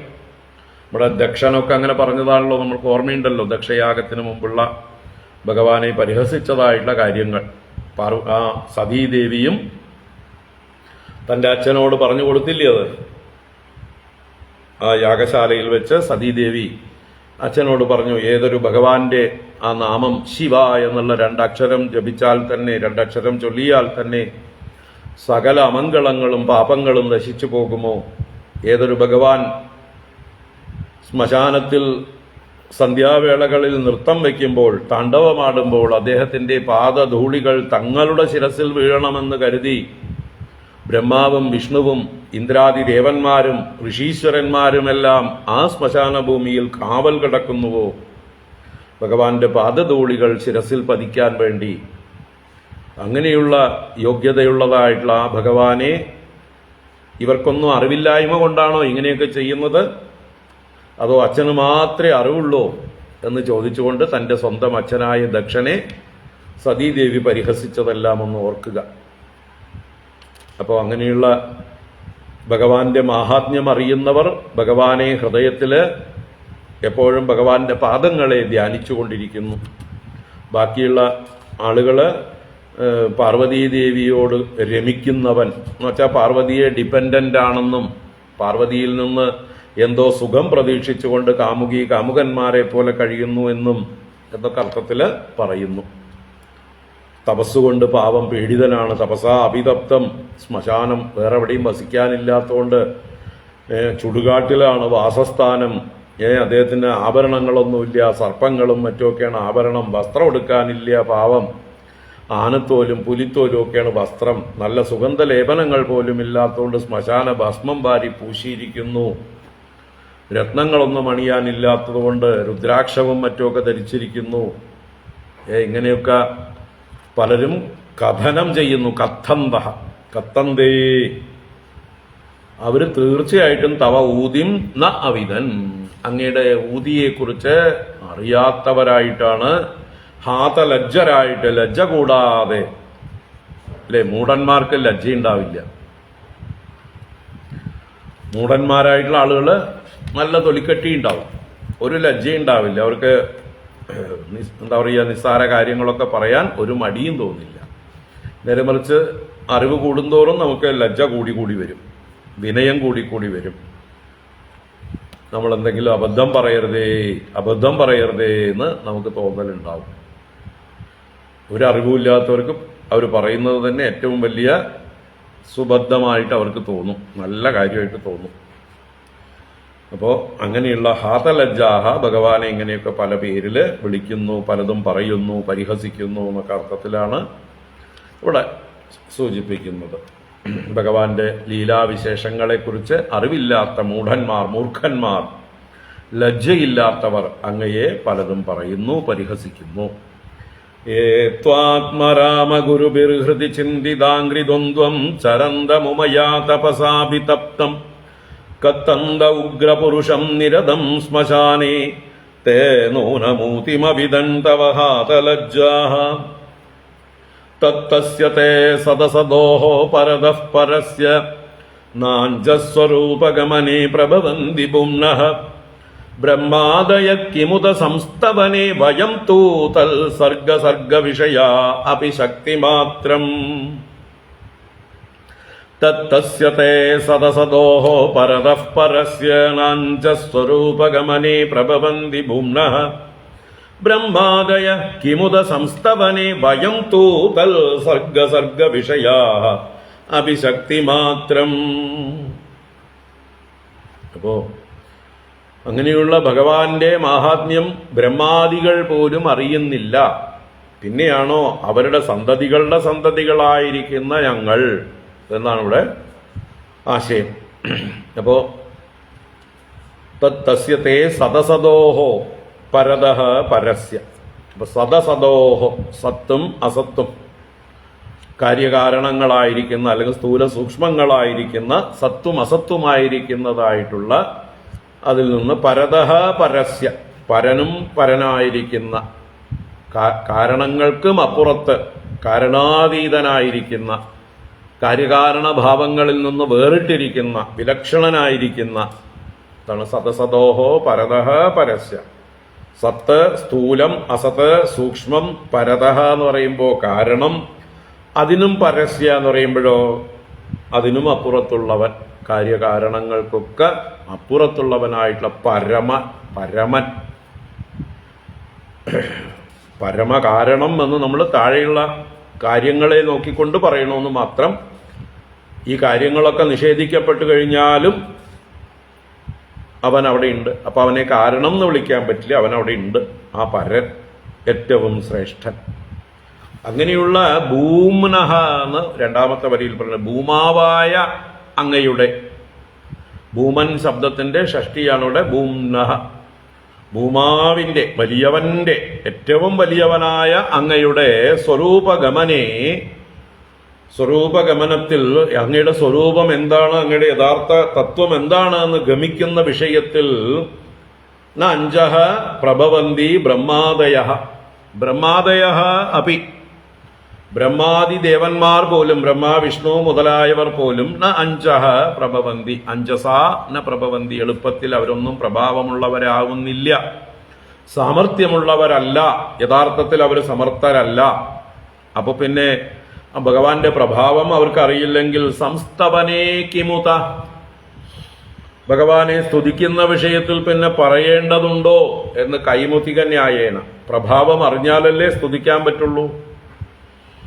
നമ്മൾ ഒരാളെ സ്തുതിക്കണമെങ്കിൽ ആദ്യം അയാളുടെ ഡീറ്റെയിൽസ് ഒക്കെ എടുക്കണം, അയാളെ പരിചയപ്പെടണം, അയാളുടെ പ്രൊഫൈൽ, അയാളുടെ ബയോഡാറ്റ എല്ലാം തരാൻ പറയണം.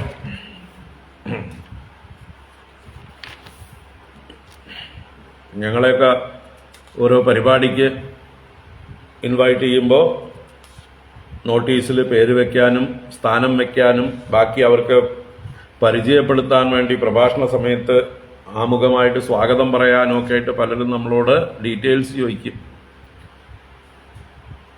നമുക്ക് പറയാനായിട്ടൊന്നുമില്ല, എല്ലാവരുടെ ശിഷ്യൻ എന്ന് പറഞ്ഞാൽ മതി. എങ്കിലും ഡീറ്റെയിൽസ് വേണം, സ്വാമിയുടെ പ്രൊഫൈല് വേണം, ഡീറ്റെയിൽസ് വേണം എന്ന് പറഞ്ഞിട്ട് പലരും നമ്മളെ ശല്യം ചെയ്യും. നമുക്കതിലൊന്നും താല്പര്യമില്ല. പിന്നെ എന്താ വെച്ചാൽ എന്തെങ്കിലും കൊടുത്തില്ലെങ്കിൽ അവർ എന്തെങ്കിലുമൊക്കെ പറഞ്ഞു വെക്കും, അവസാനം എന്തെങ്കിലും വിഡ്ഢിത്തരങ്ങളൊക്കെ പറയും. കുറച്ച് കാര്യങ്ങളൊന്ന് സൂചിപ്പിച്ചു കൊടുക്കും. അപ്പൊ എപ്പോഴും നമ്മൾ ആരെങ്കിലും പരിചയപ്പെടുത്തണമെങ്കിൽ, ആരെങ്കിലും പുകഴ്ത്തണമെങ്കിൽ, സ്വാഗതം പറയണമെങ്കിൽ ഒക്കെ അവരെക്കുറിച്ച്, അവരുടെ ബാക്ക്ഗ്രൗണ്ട്, ചരിത്രം, അവരുടെ പ്രവൃത്തികള്, മഹാത്മ്യമൊക്കെ കുറച്ചെങ്കിലും മനസ്സിലാക്കാൻ ശ്രമിക്കണം. എന്നിട്ട് വേണം അവരെക്കുറിച്ച് പറയാൻ. ഇതങ്ങനെയല്ല, പല രാഷ്ട്രീയ വേദികളിലൊക്കെ കാണാം, പരസ്പരം ഭാവയന്ത, അല്ലേ, നീ എന്നെക്കുറിച്ച് പറയേ, ഞാൻ നിന്നെക്കുറിച്ച് പറയാന്ന് പറഞ്ഞിട്ട് അങ്ങോട്ടുകൂടും ഒന്നും അറിയൊന്നുമില്ല, എന്നാലും ഇല്ലാത്തതൊക്കെ ഉണ്ടാക്കി പൊങ്ങച്ചം പറഞ്ഞ് അങ്ങോട്ടുകൂടും പുകഴ്ത്തും. അങ്ങനെയൊക്കെ കാണാം. അതിൽ യാഥാർത്ഥ്യമൊന്നും ഉണ്ടാവില്ല. അതുപോലെ ഇവിടെ ഭഗവാന്റെ പ്രഭാവം ബ്രഹ്മാദി ദേവന്മാർക്ക് പോലും അറിയുന്നില്ല. അങ്ങനെയാണെങ്കിൽ ബ്രഹ്മാദി ദേവന്മാർക്ക് പോലും ഭഗവാനെ സ്തുതിക്കാനുള്ള ശക്തിയുമില്ല. കിമുത എന്ന് കൈമുതിക ന്യായേന ചോദിക്കണം.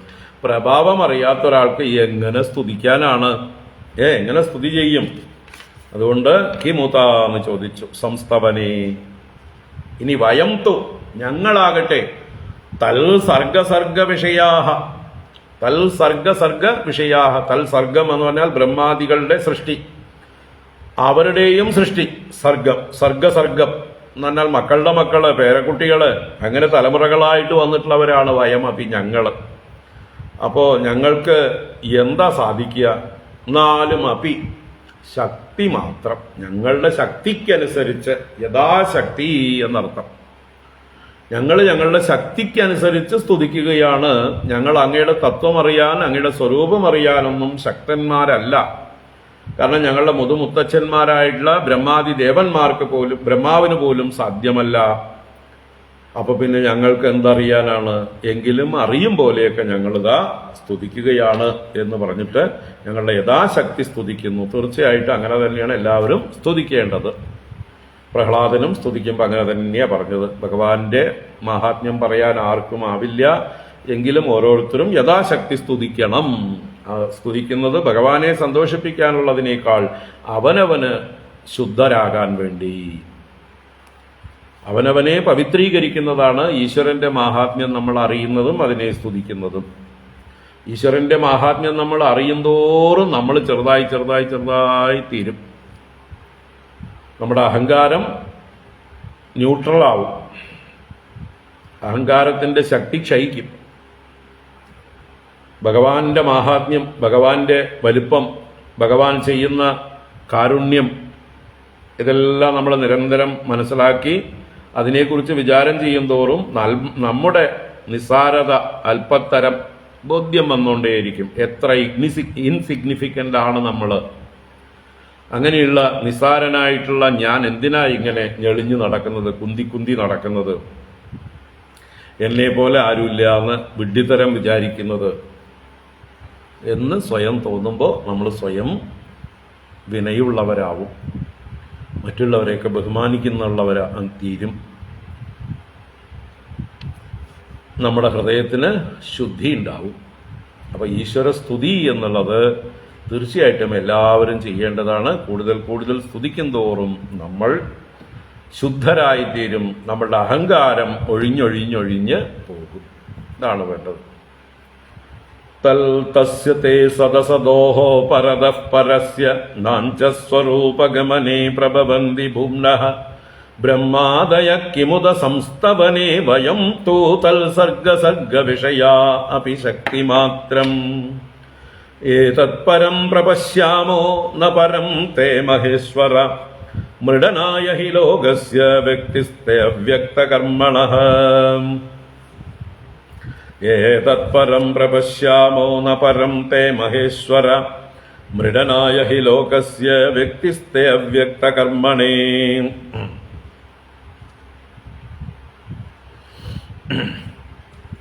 ഏതത് പരം പ്രപശ്യാമോ, ഈ കാര്യം എന്താ പറയുക, അങ്ങയുടെ പരമായിട്ടുള്ള തത്വം ഞങ്ങൾ അറിയുന്നില്ല. ന പരം തേ മഹേശ്വര, ഹേ മഹേശ്വര ഏതത് പരം പ്രപശ്യാമ, ഇത്രമാത്രം ഞങ്ങൾ അറിയുന്നു. തേ പരം ന പ്രപശ്യാമ, അങ്ങയുടെ പരമതത്വം അറിയുന്നില്ല, പക്ഷെ ഇതിനെ വലിയ കാര്യമായിട്ട് കാണുന്നു. ആദ്യത്തെ ഏതത് പരം പ്രപശ്യാമ എന്നുള്ളത് ഇത്രയും കാര്യങ്ങൾ ഞങ്ങൾ അറിയുന്നു, ഇത്രമാത്രം ഞങ്ങൾ അറിയുന്നു. തേ പരം ന പ്രപശ്യാമ, അങ്ങയുടെ മാഹാത്മ്യം ഞങ്ങൾ അറിയുന്നില്ല എന്ന കാര്യം ഞങ്ങൾക്ക് നല്ലോണം അറിയാമെന്നാണ് പറയുന്നത്. അങ്ങയുടെ മാഹാത്മ്യം അറിയില്ല എന്ന കാര്യം ഞങ്ങൾക്കറിയാം. അതൊരു അറിവാണ്. ഭഗവാന്റെ മാഹാത്മ്യം പൂർണ്ണമായിട്ട് അറിയാൻ കഴിയില്ല എന്നുള്ളതായിട്ടുള്ള ഒരു അറിവ്, അതൊരു അറിവാണ്. അറിയില്ല എന്നുള്ള അറിവ്, അതാണ് പലർക്കും ഇല്ലാത്തത്. സർവജ്ഞരാണെന്നാണ് പലരും ധരിച്ചു വെച്ചിരിക്കുന്നത്. അതാണ് ഏറ്റവും വലിയ മൗഢ്യം. അറിവില്ല എന്നുള്ളത് നമുക്ക് ഭഗവാനെ അറിയാൻ തുടങ്ങുമ്പോഴേ അറിയുള്ളൂ. കൂടുതൽ കൂടുതൽ അറിയുന്തോറും മനസ്സിലാവും, അയ്യോ ഈ ഭഗവാനെ മുഴുവനായിട്ട് അറിയാൻ സാധിക്കില്ല. അപ്പൊ അത്രയും നമുക്കറിയാം.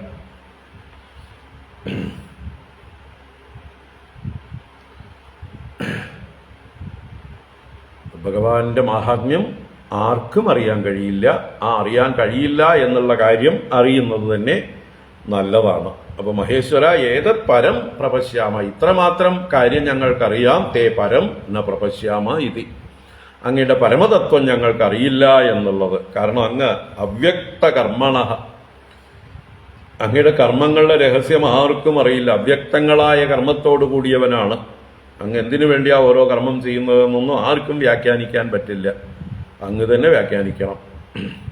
അങ്ങനെയുള്ള തേ വ്യക്തി ലോകസ്യ മൃഡനായ ഹി, അങ്ങയുടെ വ്യക്തി എന്ന് പറഞ്ഞാലോ, അങ്ങിവിടെ രൂപം എടുത്തിരിക്കുന്നത്, ഈ മംഗള രൂപം എടുത്ത് പാർവതിയോടുകൂടെ ഹിമാലയത്തിൽ ഇരിക്കുന്നുണ്ടല്ലോ.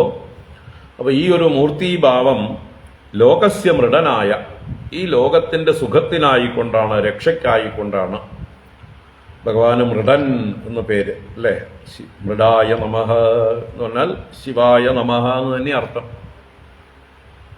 മൃഡൻ എന്നാൽ സുഖം നൽകുന്നവൻ, മംഗളം നൽകുന്നവൻ, രക്ഷ നൽകുന്നവൻ എന്നൊക്കെ അർത്ഥം. മൃഡയതി എന്ന് പറഞ്ഞാൽ സുഖയതി, രക്ഷയതി എന്നൊക്കെ അർത്ഥം തന്നെയാണ്. അപ്പോൾ അങ്ങനെ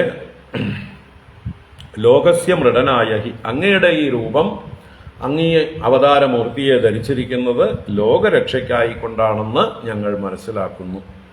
അപ്പം അങ്ങയുടെ പരന്തത്വം അറിയില്ല. ഇപ്പൊ ഈ രൂപമെടുത്തിരിക്കുന്നത്, ഈ സഗുണസാകാരമായി ഞങ്ങളുടെ മുമ്പിൽ പ്രത്യക്ഷമായിരിക്കുന്നത് ലോകരക്ഷയ്ക്കാണെന്ന് ഇത്രമാത്രം ഞങ്ങൾ അറിയുന്നു. അതുകൊണ്ട് ഞങ്ങളെ രക്ഷിക്കണം. അതിനല്ലേ അങ്ങയുടെ അവതാരം? ഞങ്ങളെ രക്ഷിക്കാൻ തന്നെയല്ലേ? യഥാ യഥാ ഹി ധർമ്മസ്യ ഗ്ലാനിർഭവതി ഭാരത അഭ്യുത്ഥാനമധർമ്മസ്യ തഥാ ആത്മാനം സൃജാമ്യഹം പരിത്രാണായ സാധൂനാം വിനാശായ ച ദുഷ്കൃതാം ധർമ്മ സംസ്ഥാപനാർത്ഥായ സംഭവാമി യുഗേ യുഗേ എന്നല്ലേ അങ്ങ് തന്നെ പറഞ്ഞിരിക്കുന്നത് ഗീതാചാര്യനായിട്ട്, അല്ലേ? ഒന്നു തന്നെയാണ് ഗീതാചാര്യനും ഇവിടെ ഇരിക്കുന്ന മഹാദേവനും ഒന്ന് തന്നെ ആ തത്വത്തിൽ. അപ്പം അങ്ങനെ പറഞ്ഞ് ഞങ്ങളെ രക്ഷിക്കണം എന്നുള്ള കാര്യം അങ്ങയെ സ്തുതിച്ചു തീർക്കാനൊന്നും പറ്റില്ല. ഈ ചെയ്ത സ്തുതിയിൽ അങ്ങ് സന്തോഷിച്ച് വേഗം ഞങ്ങളെ രക്ഷിക്കാനുള്ള പണി ചെയ്യണം എന്ന് പറഞ്ഞ് അവര് ഉപസംഹരിച്ചു. ശ്രീശുക ഉവാച തദ്വീക്ഷ്യ വ്യസനം താസാം കൃപയാ വൃഷപീഡിതഃ സർവഭൂതസുഹൃദ്ദേവഃ ഇദമാഹ സതീം പ്രിയാം. ശ്രീശുക ഉവാച തദ്വീക്ഷ്യ വ്യസനം താസാം കൃപയാ വൃഷപീഡിതഃ സർവഭൂതസുഹൃദ്ദേവഃ ഇദമാഹ സതീം പ്രിയാം. അപ്പൊ അവരുടെ താസാം തദ്വ്യസനം വീക്ഷ്യ, താസാം എന്നുള്ളത് സ്ത്രീലിംഗ ശബ്ദമാണ്, പ്രജാനാം എന്നുള്ള അർത്ഥത്തില്. ആ പ്രജകളുടെ വ്യസനത്തെ കണ്ടിട്ട്, ദുഃഖത്തെ കണ്ടിട്ട്, കൃപയാ വൃഷപീഡിതഃ, ഭഗവാൻ കൃപ കൊണ്ട്, കാരുണ്യം കൊണ്ട് വൃഷപീഡിതനായി, വൃഷമെന്നാൽ അത്യന്തം, നല്ലതുപോലെ പീഡിതനായി, അദ്ദേഹത്തിന്റെ ഹൃദയം വല്ലാതെ പീഡയെ ഭാവിച്ചു. സഹിക്കാൻ പറ്റുന്നില്ല അദ്ദേഹത്തിന് ഇവരുടെ ദുഃഖം. എന്തുകൊണ്ട്? സർവഭൂത സുഹൃത്ത്, എല്ലാ ഭൂതങ്ങളുടെയും സുഹൃത്താണ് ഭഗവാൻ, എല്ലാവർക്കും നന്മ കാംക്ഷിക്കുന്നവനാണ്. അപ്പൊ അതുകൊണ്ട് എല്ലാവർക്കും എന്തെങ്കിലും രക്ഷ ചെയ്യണം എന്നുള്ളതായിട്ടുള്ള ഭാവം ഭഗവാന്റെ ഉള്ളില് പ്രകടമായി. അതുകൊണ്ട് ആ ദേവൻ ഇങ്ങനെ പല ലീലകളെ ചെയ്യുന്ന ഭഗവാൻ പ്രിയാം സതീം ഇദമാഹ, തന്റെ പ്രിയയായ ആ ദേവിയോട്, പാർവതി ദേവിയോട് ഇപ്രകാരം പറഞ്ഞു. സതീദേവി എന്ന് നമ്മളെ പറയുന്നു, രണ്ട് പര്യായ ശബ്ദങ്ങളായിട്ട് ഉപയോഗിക്കാം. അപ്പൊ തന്റെ പത്നിയോട് ഇപ്രകാരം പറഞ്ഞു. അപ്പൊ ഇവരുടെ വ്യസനം കണ്ട് ഭഗവാന്റെ ഉള്ള് അലിയുകയാണ്.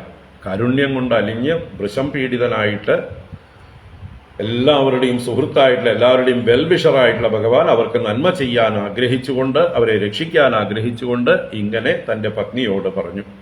ശ്രീ ശിവ ഉവാച അഹോ ബദ ഭവാന്യേതത് പ്രജാനാം പശ്യ വൈശ്വസം ക്ഷീരോദമദനോദ്ഭൂതാത് കാളകൂടാദുപസ്ഥിതം ആസാം പ്രാണപരിപ്സൂനാം വിധേയം അഭയം ഹിമേ ഏതാവാൻ ഹി പ്രഭോരർത്ഥോ യദ്ദീനപരിപാലനം. ശ്രീശിവ ഉവാച അഹോ ബദ ഭവാന്യേതത് പ്രജാനാം പശ്യ വൈശ്വസം ക്ഷീരോദമദനോദ്ഭൂതാത് കാളകൂടാദുപസ്ഥിതം. ശിവൻ പറയുകയാണ്, അഹോ ബദ ഭവാനി, അയ്യോ കഷ്ടം നോക്കൂ ഭവാനി. ഭവാനി എന്ന് പറഞ്ഞാലും ലോകത്തിന്റെ അമ്മയെ, ലോകങ്ങളെ ഭവിപ്പിക്കുന്നവളെ എന്നാണ്. അപ്പൊ എല്ലാവരുടെയും ദുഃഖങ്ങളെ തീർത്ത് അവരെ പോഷിപ്പിക്കുന്ന അമ്മേ, നീ ഭവനായ എന്റെ ഭാര്യയുമാണ്, ലോകങ്ങളെ ഭവിപ്പിക്കുന്നവളുമാണ്. അപ്പൊ ഹേ ഭവാനി ദേവി, അഹോ ബദ നോക്കൂ, കഷ്ടം കഷ്ടം. ഏതത് പ്രജാനം വൈശ്വസം പശ്യ, ഈ നമ്മുടെ പ്രജകളുടെ, നമ്മുടെ മക്കളുടെ വൈശ്വസം എന്ന് പറഞ്ഞാല് പീഡ, ക്ലേശം, ദുഃഖം എന്നൊക്കെ അർത്ഥം. ഹിംസ എന്നൊക്കെ അർത്ഥമുണ്ട്. അപ്പോൾ എവിടുന്നുണ്ടായ ഹിംസ കൊണ്ട് അവർ പീഡിതരാണ്. എന്താ അവിടുത്തെ ഹിംസ? വിഷം തന്നെയാണ് ഹിംസ. ആ വിഷത്താൽ ബാധിക്കപ്പെട്ട് പീഡിതരാണ് ഇവര്. ആ പീഡയെ കാണൂ, അവരുടെ ദുഃഖത്തെ, അവരുടെ വ്യസനത്തെ കാണൂ. പ്രജാനാം വൈശ്വസം പശ്യ, എവിടുന്നാ ഉണ്ടായത് ഈ പീഡ? ക്ഷീരോദമദനോദ്ഭൂതാത് കാളകൂടാത് ഉപസ്ഥിതം. ആ ക്ഷീരോദമദനം, പാൽക്കടലിന്റെ മദനത്തിൽ നിന്ന് ഉദ്ഭൂതാത് ഉത്ഭവിച്ചതായിട്ടുള്ള കാളകൂടാത്, ആ കാളകൂട വിഷത്തിൽ നിന്ന് ഉപസ്ഥിതം വന്നു ചേർന്നിരിക്കുന്നത്. അപ്പോ പാൽക്കടൽ കടഞ്ഞപ്പോൾ ഉണ്ടായ ആ വിഷത്തിൽ നിന്നുണ്ടായതായിട്ടുള്ള ഈ വൈശസം, ഈ പ്രജകൾക്കുണ്ടായിട്ടുള്ള ദുഃഖം, പീഡ, അതൊന്ന് കാണൂ ദേവി. കണ്ടില്ലേ കഷ്ടം, കഷ്ടം, അവരെത്ര വിഷമിക്കുന്നു. ആസാം പ്രാണപരിപ്സൂനാം വിധേയമഭയം ഹിമേ ഏതാവാൻ ഹി പ്രഭോരർത്ഥോ യദ്ദീനപരിപാലനം. ആസാം പ്രാണപരീപ്സൂണ, ആസാം എന്നുള്ളതും ഇവരുടെ തന്നെയാണ്, പ്രജാനാം എന്നർത്ഥം. പ്രജ എന്നുള്ള സ്ത്രീലിംഗ ശബ്ദത്തിനായിട്ടാണ് ഇവിടെ സർവനാമ ശബ്ദങ്ങളും വിശേഷം ഉപയോഗിച്ചിരിക്കുന്നത്. അപ്പോൾ ഇവരുടെ, പുല്ലിംഗമായിരുന്നെങ്കിൽ ഏഷാം, ജനാനാം എന്നാണെങ്കിൽ ഏഷാം ജനാനാം എന്നെടുത്തില്ല. ഇവിടെ പ്രജാനാം എന്നുള്ള പ്രജാ എന്നുള്ളത് ആകാരാന്ത സ്ത്രീലിംഗ ശബ്ദമാണ്. അപ്പോൾ ആസാം അല്ല, നമ്മുടെ മേഘാലയ, മിസോറാം, ആസാം അല്ല, സംസ്കൃത ഭാഷയിലെ ഇവരുടെ എന്നുള്ള അർത്ഥത്തിലുള്ള ആസാം. അപ്പോ പ്രാണപരീപ്സൂനാം ആസാം, പ്രാണൻ രക്ഷിക്കാൻ ആഗ്രഹിക്കുന്നവർ. പരീപ്സു എന്ന് പറഞ്ഞാൽ പരിതഹ ഇപ്സു, പരിരക്ഷിതും ഇപ്സു എന്നൊക്കെ അർത്ഥം, രക്ഷിക്കാൻ ആഗ്രഹിക്കുന്നവർ. അപ്പൊ പ്രാണനെ രക്ഷിക്കാൻ ആഗ്രഹിക്കുന്നവരായിട്ടുള്ള ഇവരുടെ അഭയം മേ വിധേയം, ഇവർക്ക് അഭയം, ഭയമില്ലാത്ത അവസ്ഥ, മേ വിധേയം, എന്നാൽ ചെയ്യപ്പെടേണ്ടതാണ്. ദിസ് ഇസ് മൈ ഡ്യൂട്ടി, എന്റെ കർത്തവ്യമാണ് എന്ന് പറയണം. ഹി നിശ്ചയം. എന്തുകൊണ്ട്? ദീനപരിപാലനം യത് ഏതാവാൻ പ്രഭോഹോ അർത്ഥ, തന്റെ അടുത്ത് വന്ന് ദൈന്യം പ്രകടിപ്പിക്കുന്ന, അഭയം പ്രാപിക്കുന്നതായിട്ടുള്ള ദീനന്മാരെ പരിപാലനം ചെയ്യുക, അവർക്ക് രക്ഷ കൊടുക്കുക എന്നുള്ളത് ഏതാവാൻ ഇത് മാത്രമാണ്. പ്രഭോഹോ അർത്ഥ, പ്രഭുവിന്റെ കർത്തവ്യം.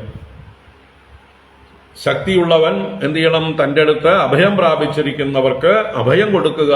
അത് ഏത് രീതിയിലാണെങ്കിൽ അങ്ങനെ. ഏത് രീതിയിലുള്ള അഭയമാണ്? ചിലർക്ക് സാമ്പത്തികമായിട്ടുള്ള സഹായമായിരിക്കും ആവശ്യമുണ്ടാവുക. അപ്പൊ നമുക്കത് കൊടുക്കാൻ സാമ്പത്തിക ശക്തി ഉണ്ടാവണം. ആ ശക്തി ഉണ്ടെങ്കിൽ അത് കൊടുക്കാം. ഇല്ല, വേറൊരു രീതിയിൽ നമുക്ക് ശാരീരികമായിട്ടുള്ള, കായികമായിട്ടുള്ള അധ്വാനമാണ് നമ്മൾ സഹായമായി കൊടുക്കേണ്ടതെങ്കിൽ അത് ഉണ്ടാവണം നമുക്ക്. ആ ശക്തിയുള്ളവര്, അല്ലെ, ഒരാൾ തലയിൽ ഭാരം ചുമന്നുകൊണ്ട് പോണു, അയാളുടെ തലയിൽ നിന്ന് നമുക്ക് തൽക്കാലം വേണമെങ്കിൽ ആ ഭാരത്തെ ഒന്ന് കൈമാറ്റി മേടിക്കണമെങ്കിൽ നമ്മൾ ശക്തിയുള്ളവരായിരിക്കണം, അല്ലെങ്കിൽ നമ്മുടെ പണി കഴിയും. അപ്പൊ ഏതാണ് വേണ്ടത് അത് മനസ്സിലാക്കിക്കൊണ്ട് അതിൽ ശക്തിയുണ്ടോ ആ കാര്യത്തിൽ നമുക്ക് അവരെ സഹായിക്കേണ്ടതാണ്. അവർ നമ്മളോടൊരു ഹെൽപ്പ് ചോദിച്ചാൽ തീർച്ചയായിട്ടും അവരെ ആശ്വസിപ്പിക്കേണ്ടതാണ്. ദീനപരിപാലനമാണ് പ്രഭുക്കളുടെ അർത്ഥം, കർത്തവ്യം. പ്രാണൈസ്വൈഃ പ്രാണിനഃ പാന്തി സാധവക്ഷണഭംഗുരൈഃ ബദ്ധവൈരേഷു ഭൂതേഷു മോഹിതേഷു ആത്മമായയാ. പ്രാണൈഃ സ്വൈഃ പ്രാണിനഃ പാന്തി സാധവക്ഷണഭംഗുരൈഃ ബദ്ധവൈരേഷു ഭൂതേഷു മോഹിതേഷു ആത്മമായയാ.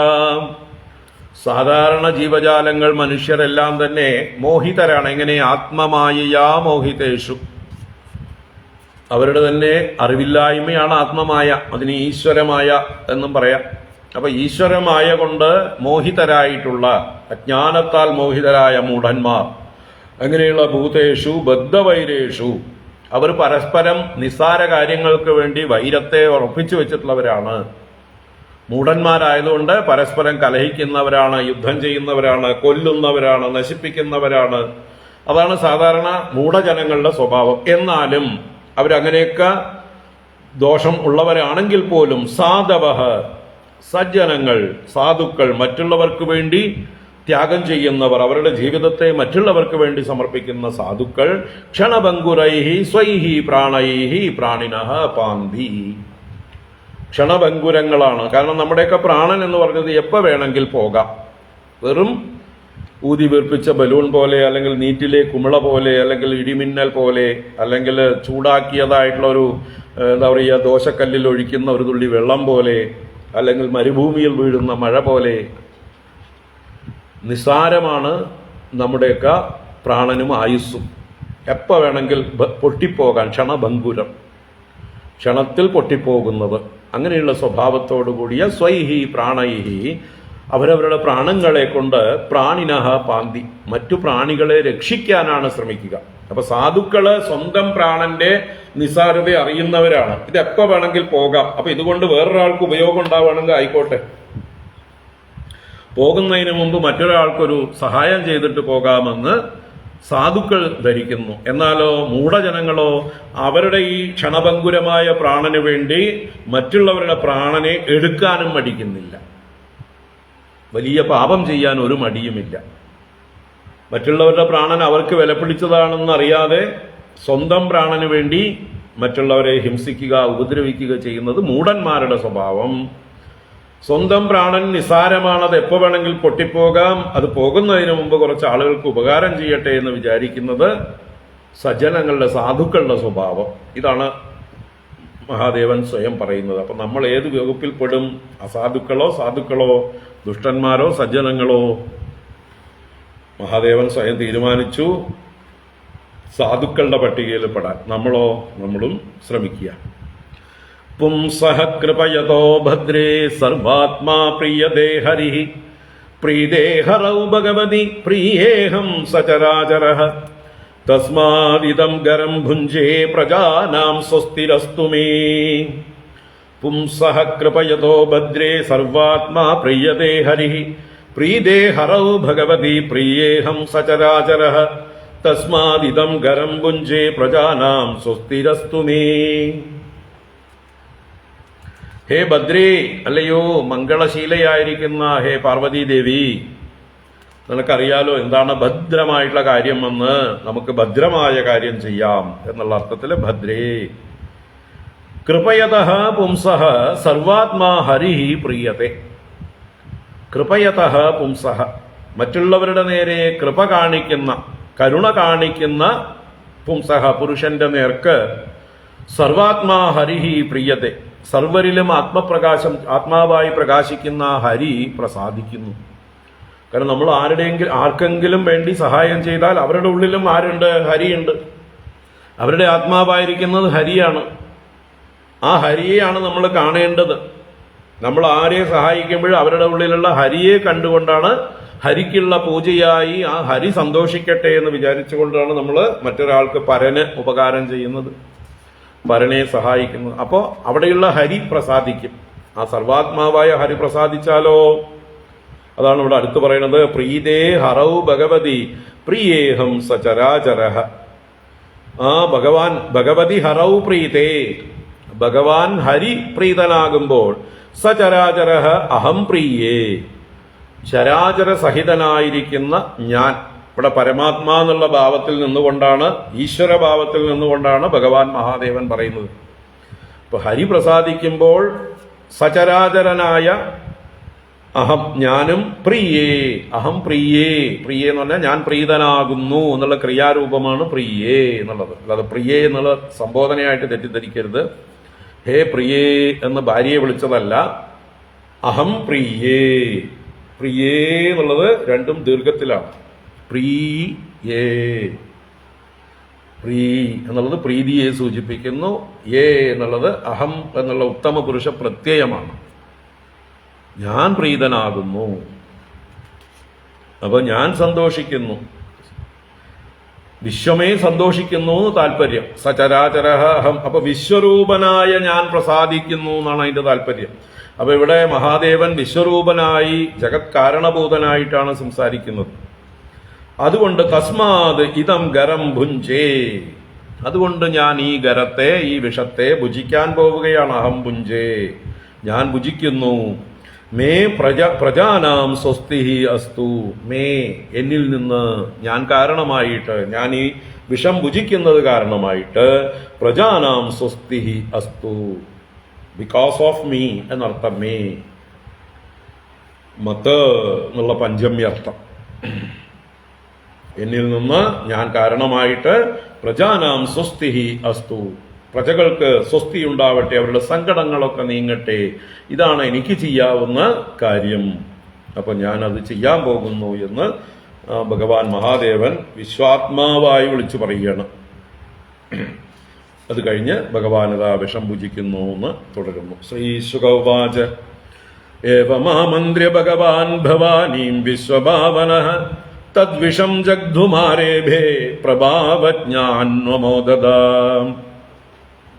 ശ്രീശുക ഉവാച ഏവമാമന്ത്ര്യ ഭഗവാൻ ഭവാനീം വിശ്വഭാവനഃ തദ്വിഷം ജഗ്ധുമാരേഭേ പ്രഭാവജ്ഞാന്വമോദത. ശ്രീശുക ബ്രഹ്മർഷി തുടരുന്നു. ഏവം ആമന്ത്ര്യ ഭഗവാൻ വിശ്വഭാവനഃ. വിശ്വഭാവനഃ, വിശ്വങ്ങളെ മുഴുവൻ ഭവിപ്പിക്കുന്നവൻ, പരിപാലിക്കുന്നവൻ, വിശ്വത്തെ മുഴുവൻ പോഷിപ്പിക്കുന്നവൻ ഭവൻ.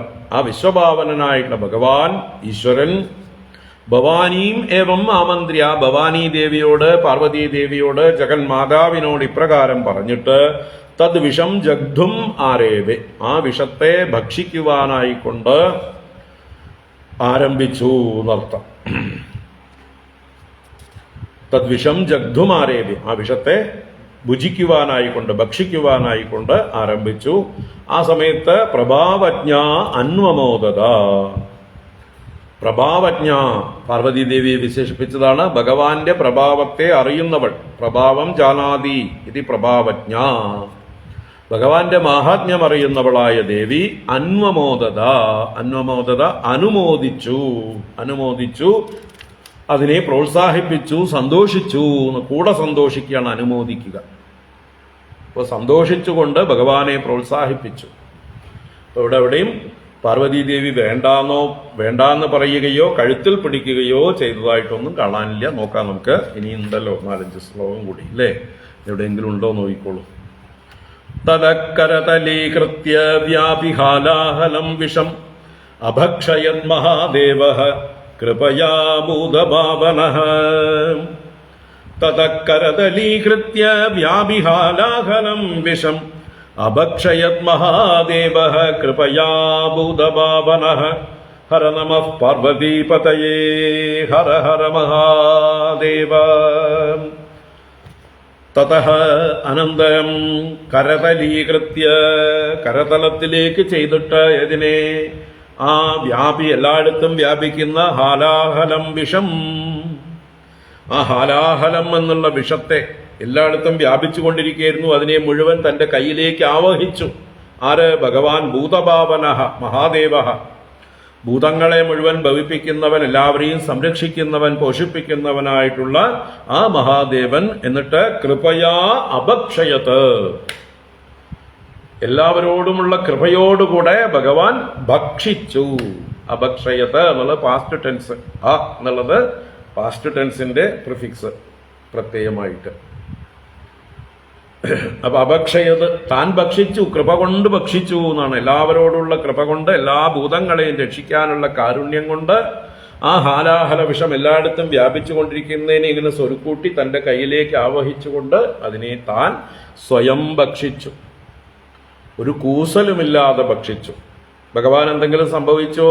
ഒന്നും സംഭവിച്ചില്ല. കാരണം ഭഗവാൻ സർവശക്തനാണ്. ഈ വിഷമൊക്കെ ഭഗവാന്റെ നിസ്സാരമായിട്ടുള്ളൊരു അംശമാണ്. നമ്മുടെ ശരീരത്തിലും വിഷമൊക്കെ ഉണ്ട്. എല്ലാവരുടെ ശരീരത്തിലും വിഷാംശങ്ങളുണ്ട്. പ്രകൃതിയിലുള്ള എല്ലാ വസ്തുക്കളിലും ഉണ്ടാവും എന്തെങ്കിലും വിഷാംശങ്ങൾ. അത് അവയ്ക്ക് ഹാനികരമല്ല. പാമ്പിന്റെ വിഷം പാമ്പിനെ കൊല്ലുമോ? തേളിന്റെ വിഷം തേളിനെ ബാധിക്കുമോ?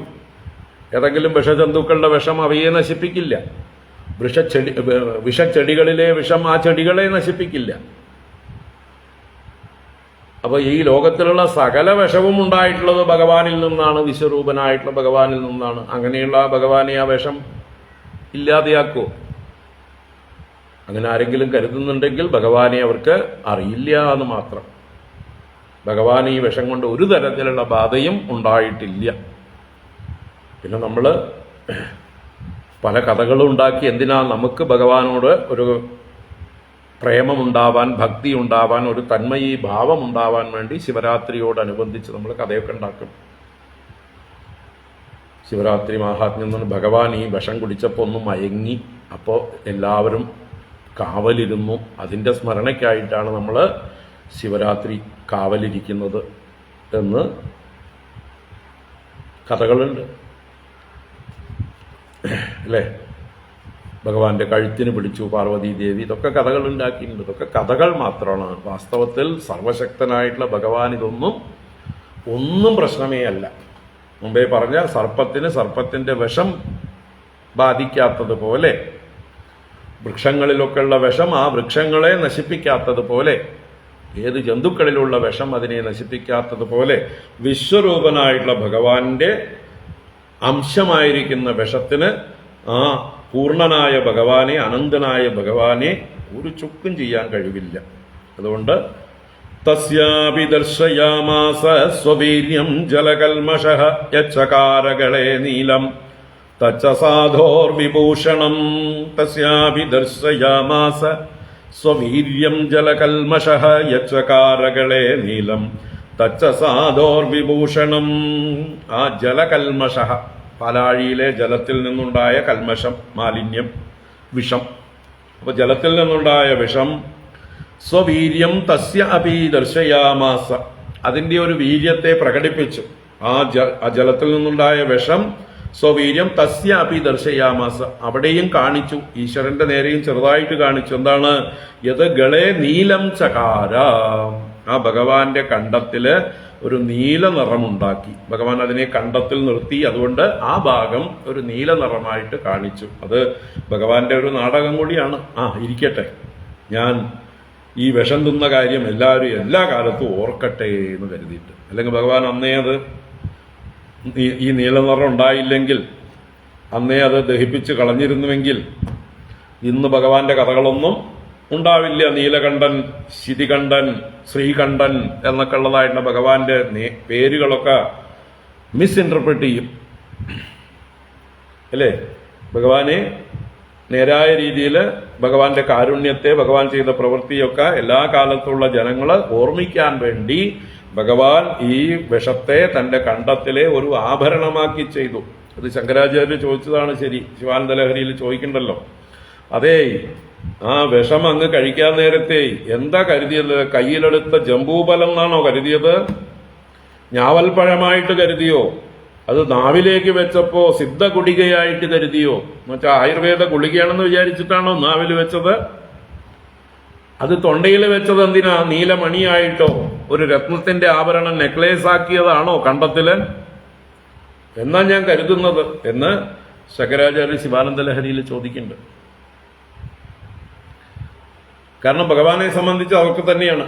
കയ്യിലെടുത്തപ്പോ അത് ജംബൂഫലമായിട്ടും നാവിൽ വെച്ചപ്പോ സിദ്ധ ഗുളികയായിട്ടും കണ്ടത്തില് നീലരത്നമായിട്ടും അദ്ദേഹം അതിനെ കണ്ടു. അത്രയുള്ളൂ. അത്ര നിസ്സാരമായിട്ടുള്ളതാണ് ആ വിഷയം. അപ്പൊ അതുകൊണ്ട് എങ്കിലും ഇവിടെ പറഞ്ഞു, ആ വിഷം ഭഗവാന്റെ കണ്ടത്തിൽ അത് ഗളെ നീലം ചകാര, കണ്ടത്തിൽ നീലമാക്കി ചെയ്തു. തച്ച് സാധോഹോ വിഭൂഷണം, അത് സജ്ജനങ്ങളുടെ ഒരു അലങ്കാരമാണ്. അദ്ദേഹം ചെയ്ത ആ ഒരു മഹാപ്രവൃത്തിയെ എന്നും ലോകത്തിന് ഓർമ്മിക്കാനുള്ള ഒരു അടയാളമായിട്ട്, ഒരു ബാൻഡായിട്ട് ഭഗവാന്റെ കഴുത്തില് നീലയായിട്ട് കിടക്കും. നമ്മള് യുദ്ധത്തില്, കാർഗിൽ യുദ്ധം അതുപോലെയുള്ളതായിട്ടുള്ള പല യുദ്ധങ്ങളിലും പങ്കെടുത്തതായിട്ടുള്ള പട്ടാളക്കാർക്ക് മെഡൽ കൊടുക്കും അല്ലേ?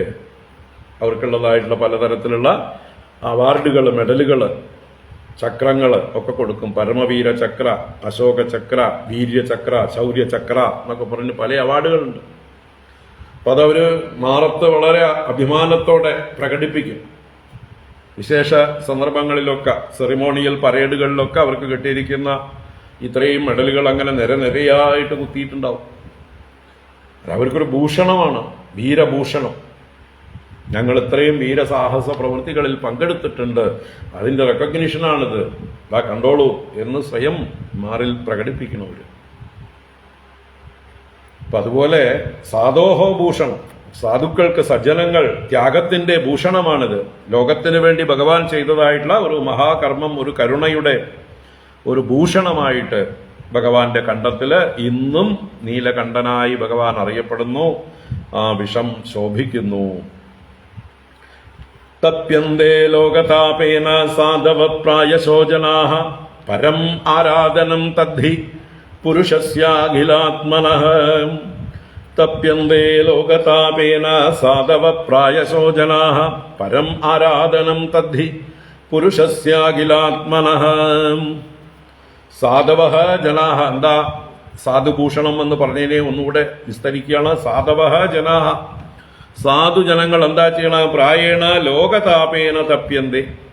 അവര് പ്രായേണ സാമാന്യമായിട്ട് ലോകതാപേന, ലോകത്തിന്റെ താപം കാണുമ്പോൾ സ്വയം തപിക്കുന്നു. മറ്റുള്ളവരുടെ ദുഃഖം അവരുടെ ദുഃഖമായിട്ട് അവർ താതാത്മ്യം പ്രാപിക്കുന്നു. അവർക്ക് എമ്പതി ഉണ്ടാകുന്നു. അപ്പൊ ലോകത്തിന്റെ ദുഃഖം അതുമായി താതാത്മ്യം പ്രാപിച്ച് അവർക്കും ദുഃഖമായി തോന്നുന്നു. തത് അഖിലാത്മനഃ പുരുഷസ്യ പരമാരാധനം ഹി. തീർച്ചയായിട്ടും സർവാത്മാവായ ഭഗവാനുള്ള ഏറ്റവും വലിയ ആരാധന കൂടിയാണത്. അത് തെറ്റല്ല എന്നാ പറയണത്. മറ്റുള്ളവരോട് ദയ കാണിക്കുന്നത്, അവരുടെ ദുഃഖം നമ്മുടെ ദുഃഖമായി കാണുന്നത് ഒക്കെ സർവാത്മാവായ ഭഗവാനോടുള്ള ആരാധനമാണ്. അപ്പൊ നമുക്ക് മറ്റുള്ളവരുടെ ദുഃഖം കാണുമ്പോൾ നമുക്കും ദുഃഖമുണ്ടാവുന്നത് അവരുടെ ഉള്ളിലുള്ള ഈശ്വരന് അതൊരു വിഷമമുണ്ടാക്കുന്നു. അത് നമ്മുടെ ഉള്ളിലുള്ള ഈശ്വരനും ചൈതന്യത്തിനും വിഷമമുണ്ടാക്കുന്ന താതാത്മ്യം ഉണ്ടാവണം. എന്നിലെ ആത്മാ തന്നെയാണ് അവനിലെ ആത്മാവും. മതാത്മാ സർവഭൂതാത്മാ, എന്റെ ആത്മാ സർവഭൂതങ്ങളുടെയും ആത്മാവാണ്. അതുകൊണ്ട് മറ്റുള്ളവർക്ക് വേദനിക്കുമ്പോൾ എനിക്കും വേദനിക്കുന്നു. അതുകൊണ്ട് ആരെയും ഞാനായിട്ട് വേദനിപ്പിക്കില്ല, ഹിംസിക്കില്ല. അത് എന്താ പറയുക, ഒന്നാമത്തെ വ്രതം. രണ്ടാമത്തെ വ്രതം, ആർക്കെങ്കിലും വേദന ഉണ്ടെങ്കിൽ എന്നാലാവുന്ന രീതിയിൽ ഞാൻ അവരെ സഹായിച്ച് അവരുടെ വേദനയിൽ നിന്ന് അവരെ രക്ഷിക്കാനായിക്കൊണ്ട് ശ്രമിക്കും. ഇത് രണ്ടാമത്തെ വ്രതം. ഇതാണ് ഭഗവാന്റെ ആരാധനം. അതാണ് പുരുഷസ്യ അഖിലാത്മനഃ പുരുഷസ്യ പരം ആരാധനം തദ്ധി. ഏറ്റവും നല്ല പൂജ ഇതാകുന്നു. ഈ പൂജ ചെയ്യാതെ, അതാണ് ഉള്ളൂരും പാടിയത്, അടുത്തിരിപ്പോരനുജനെ നോക്കാൻ അക്ഷികളില്ലാത്തോർക്ക് അരൂപൻ ഈശ്വരൻ അദൃശ്യനായാൽ അതിലെന്താശ്ചര്യം. ഇപ്പൊ നമ്മുടെ അനുജൻ എന്ന് പറഞ്ഞാൽ നമ്മളെക്കാൾ ചെറിയവൻ, ഭാഗ്യം കുറഞ്ഞവൻ എന്നർത്ഥം. നിർഭാഗ്യവാന്മാരായിട്ടുള്ള ആളുകളുടെ ദുഃഖം കാണാതെ നിങ്ങൾ അവരോട് ക്രൂരതയോടെ പെരുമാറിയിട്ട്, അവരെ കണ്ടില്ല എന്ന് നടിച്ചിട്ട്, അവരെ അവഗണിച്ചിട്ട്, അവരെ നിങ്ങളുടെ അടുത്ത് സഹായം ചോദിച്ചു വരുമ്പോൾ ആട്ടിവിട്ടിട്ട്, എന്നിട്ട് നിങ്ങൾ ഗുരുവായൂരിൽ ചെന്നിട്ട് സ്വർണം കൊണ്ട് തുലാഭാരം തൂക്കിയിട്ടോ സ്വർണ്ണ കൊടിമരം കൊടുത്തിട്ടോ സ്വർണം കൊണ്ട് അവിടുത്തെ എന്താ പറയുക ശ്രീകോവിൽ ചെമ്പുപാവിയതിനെ സ്വർണം പൂശിയിട്ടോ ഒന്നും ഒരു കാര്യമില്ല. ഇതാണ് പരം ആരാധനം. ഭഗവാന്റെ ഏറ്റവും പ്രിയപ്പെട്ട ആരാധനം ചുറ്റുപാടുള്ളതായിട്ടുള്ള ഭൂതങ്ങൾക്ക് വേദനിക്കുമ്പോൾ അതിനെ ഏതെങ്കിലും രീതിയിൽ നമുക്ക് ആശ്വസിപ്പിക്കാൻ കഴിയുമോ എന്ന് ചിന്തിക്കുക. അത് പല തലങ്ങളിൽ ആവാം, ഓരോരുത്തരുടെയും കഴിവിനനുസരിച്ച് ആവാം. അല്ലേ? അതില് എന്താ പറയുക, നമ്മുടെ രാഷ്ട്രീയ അവയർനെസ് പോലും അത് ബാധകമാണ്. കാരണം എനിക്ക് രാഷ്ട്രീയമില്ല, ഞാനിതിലൊന്നും തലയിടില്ല എന്നൊക്കെ വിചാരിച്ചിരുന്നാൽ, സാത്വികന്മാരങ്ങനെ മാറി ഇരുന്നാൽ ഉള്ള ദുഷ്ടന്മാരായിട്ടുള്ള ദുഷ്ടന്മാര് രാജ്യഭാരം കൈയടക്കി വെച്ച് അവര് കൂടുതൽ പീഡകളെ ജനങ്ങൾക്ക് നൽകിക്കൊണ്ടിരിക്കും. അങ്ങനെ കൂടുതൽ പീഡ ജനങ്ങൾ അനുഭവിക്കുന്നത് കാണുമ്പോൾ അതിന് പരിഹാരം ഉണ്ടാവണമെങ്കിൽ ഈ പറയുന്ന ആളുകൾ ഭരണത്തിൽ നിന്ന് മാറി സജ്ജനങ്ങൾ ഭരണത്തിൽ വരണം എന്നുകൂടെ നമ്മൾ ചിന്തിക്കണം. അതും കൂടി ഈശ്വര ആരാധനമാണെന്ന് കരുതണം. അങ്ങനെയൊക്കെയാണ് നമ്മൾ ഇതിനെ സൂക്ഷ്മമായിട്ട് ഡീറ്റെയിൽ ആയിട്ട് ചിന്തിക്കേണ്ടത്. അപ്പോഴാണ് ഞങ്ങളെ പോലെയുള്ള സന്യാസിമാർ പോലും രാഷ്ട്രീയ കാര്യത്തിൽ അഭിപ്രായം പറയുന്നത്. എന്തുകൊണ്ട്? ഞങ്ങൾക്കൊന്നും വേണ്ടിയിട്ടല്ല, ഞങ്ങൾക്ക് സ്ഥാനമാനങ്ങൾ വേണ്ട, ആരെയൊന്നും ഒന്നും വേണ്ട. ഞങ്ങളെ വിട്ടാൽ വേണമെങ്കിൽ നിങ്ങളൊക്കെ സുഖമാണെങ്കിൽ നിങ്ങൾക്ക് ഉപദേശമൊന്നും ആവശ്യമില്ല, നിങ്ങൾക്ക് വേറൊന്നും ആവശ്യമില്ലെങ്കിൽ നമ്മളെ വിട്ടോളൂ.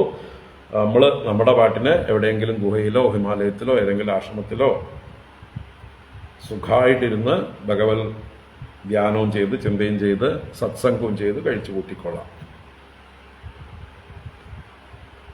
പക്ഷെ ചുറ്റുപാടുള്ള ആളുകൾ അജ്ഞാനം കൊണ്ടും മറ്റു പല വിഷമങ്ങൾ കൊണ്ടും ദുഃഖം കൊണ്ടും പീഡിതരായി കണ്ടിട്ടാണ് ആചാര്യന്മാരൊക്കെ സമൂഹത്തിൽ ഇറങ്ങി പ്രവർത്തിക്കുന്നത്. അപ്പൊ അതിലൊരു ഭാഗമാണ് രാഷ്ട്രീയവും. എന്തിനാ സന്യാസിമാര് രാഷ്ട്രീയം പറയണത് എന്നൊക്കെ ചോദിച്ചാൽ, കാരണം യഥാ രാജാ തഥാ പ്രജ, ഭരണകർത്താക്കളാണ് സമൂഹത്തിന്റെ സുരക്ഷിതത്വം നോക്കേണ്ടത്. അവർ നോക്കാതെ അവർ സ്വാർത്ഥരായിക്കൊണ്ട് അവർ പ്രജകളെ കൊള്ളയടിച്ച് ദൂർത്തടിച്ച് അവരുടെ കാര്യങ്ങൾ മാത്രം നോക്കി ബാക്കിയുള്ളവരെ പീഡിപ്പിക്കുന്ന പ്രവൃത്തികളും കൂടി ചെയ്യുമ്പോൾ, അവരുടെ ആരാധനാ സമ്പ്രദായങ്ങളെയൊക്കെ നശിപ്പിക്കുമ്പോൾ, അവരുടെ വളർന്നു വരുന്ന കുട്ടികളെയൊക്കെ ലഹരികൾക്ക് അടിമകളാക്കുമ്പോൾ, കോളേജുകളിലും സ്കൂളുകളിലും രാഷ്ട്രീയം കൊണ്ട് കുട്ടികളെ പീഡിപ്പിക്കുമ്പോൾ, കൊല്ലുമ്പോൾ, ഇങ്ങനെ എല്ലാ തോന്നിയവാസവും ചുറ്റും നടക്കുമ്പോൾ, കൊള്ള സംഘങ്ങൾ ഭരണം എന്നുള്ളതിന്റെ പേരിൽ കൊടികുത്തി വാഴുമ്പോൾ, അത് നോക്കിയിരിക്കുന്നത് ഒരു തരത്തിലും മര്യാദയല്ല, സാധുലക്ഷണമല്ല. അതൊക്കെയാണ് ജനങ്ങളുടെ പീഡയ്ക്ക് പ്രധാന കാരണം. ഈ കഴിഞ്ഞ സ്വാതന്ത്ര്യം കിട്ടി ഇത്രയും കാലം ഭരിച്ചവർ മര്യാദയ്ക്ക് ഭരിച്ചിരുന്നെങ്കിൽ അവർ എല്ലായ്പ്പോഴും വോട്ടിന് വരുമ്പോൾ പറയുന്ന മുദ്രാവാക്യമാണ് ഗരീബി ഹടാവോ, ഗരീബി ഹടാവോ, ദാരിദ്ര്യത്തെ ഒഴിപ്പിക്കും. എവിടെ ദാരിദ്ര്യത്തെ ഒഴിപ്പിച്ച്? അവരുടെ ദാരിദ്ര്യത്തെ അവർ നല്ലോണം ഒഴിപ്പിച്ചു. അവർ പതിനായിരക്കണക്കിന് ലക്ഷക്കണക്കിന് കോടികൾ പല ബാങ്കുകളിലും, സ്വിസ് ബാങ്കുകളിലും മറ്റു പലയിടത്തും അവർ നിറച്ചു വെച്ചു. സാധാരണക്കാരുടെ, പാവപ്പെട്ടവരുടെ ഗരീബി നീക്കാത്തത് കൊണ്ടാണ് ഇപ്പോഴും ഇവിടെ ഭാരതത്തില് ദാരിദ്ര്യവും ദുഃഖവും ഉള്ളത്. അത് സ്വിച്ചിട്ടാ മാറുന്നത് പോലെ പെട്ടെന്ന് മാറുമൊന്നുമില്ല. പുതിയ ഭരണകർത്താക്കൾ വന്നാലും അവർക്കും വലിയ പണികളുണ്ട്. അതിന് പാരവയ്ക്കുന്നത് ഇവർ തന്നെയാണ്. അതിനെല്ലാ തരത്തിലും അതിനെ മുന്നോട്ട് കൊണ്ടുപോകാൻ സമ്മതിക്കാതെ എല്ലാ രീതിയിലും പാരവയ്ക്കുന്നുണ്ട്. ഇപ്പോൾ കേന്ദ്ര ഗവൺമെന്റ് എന്തെങ്കിലും പദ്ധതികൾ കേരളത്തിലേക്ക് കൊടുത്താൽ കേരളത്തിൽ അത് നടപ്പിലാക്കില്ല. അതുകൊണ്ട് ഇവർ നന്നാവണ്ട. ഇവർ ദരിദ്രരായിരിക്കുന്നതാണ് ഞങ്ങൾക്ക് വേണ്ടത്. അപ്പോഴേ അടിമകളായിട്ടിരിക്കുള്ളൂ. ഇവർ സ്വതന്ത്രരാവാൻ പാടില്ല. അപ്പം അങ്ങനെയുള്ള കാര്യങ്ങളൊക്കെ ചിന്തിക്കുമ്പോൾ തീർച്ചയായിട്ടും നമ്മൾ എല്ലാ കാര്യത്തിലും ശ്രദ്ധിക്കേണ്ടി വരും. എല്ലായിടത്തും അഭിപ്രായം പറയേണ്ടി വരും. അതും ഒരു സജ്ജന അല്ലെങ്കിൽ ലോക സേവനമാണ്.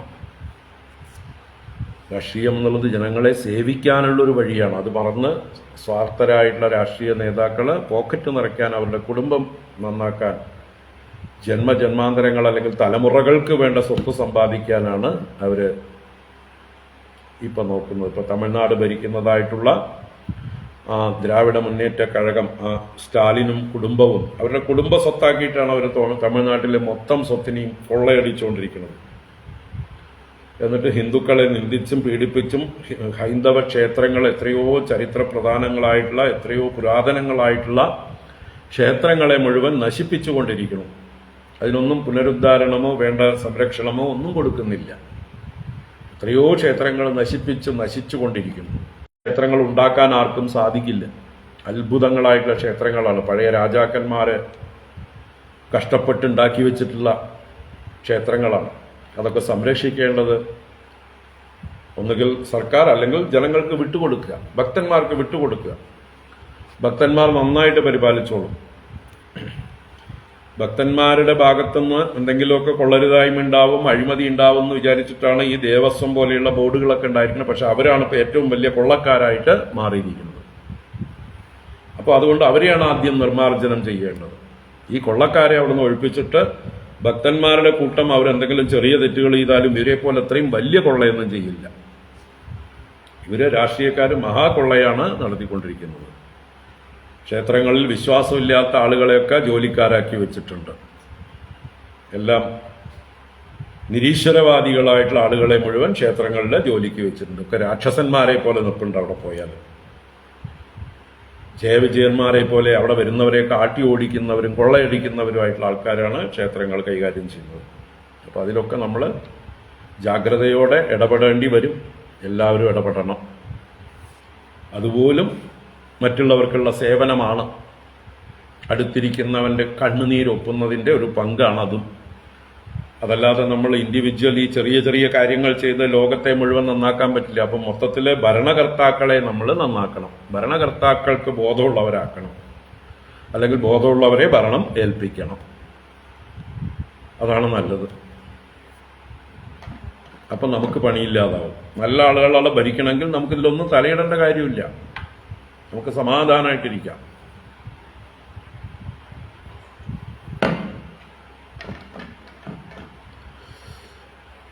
അപ്പോൾ ഇങ്ങനെ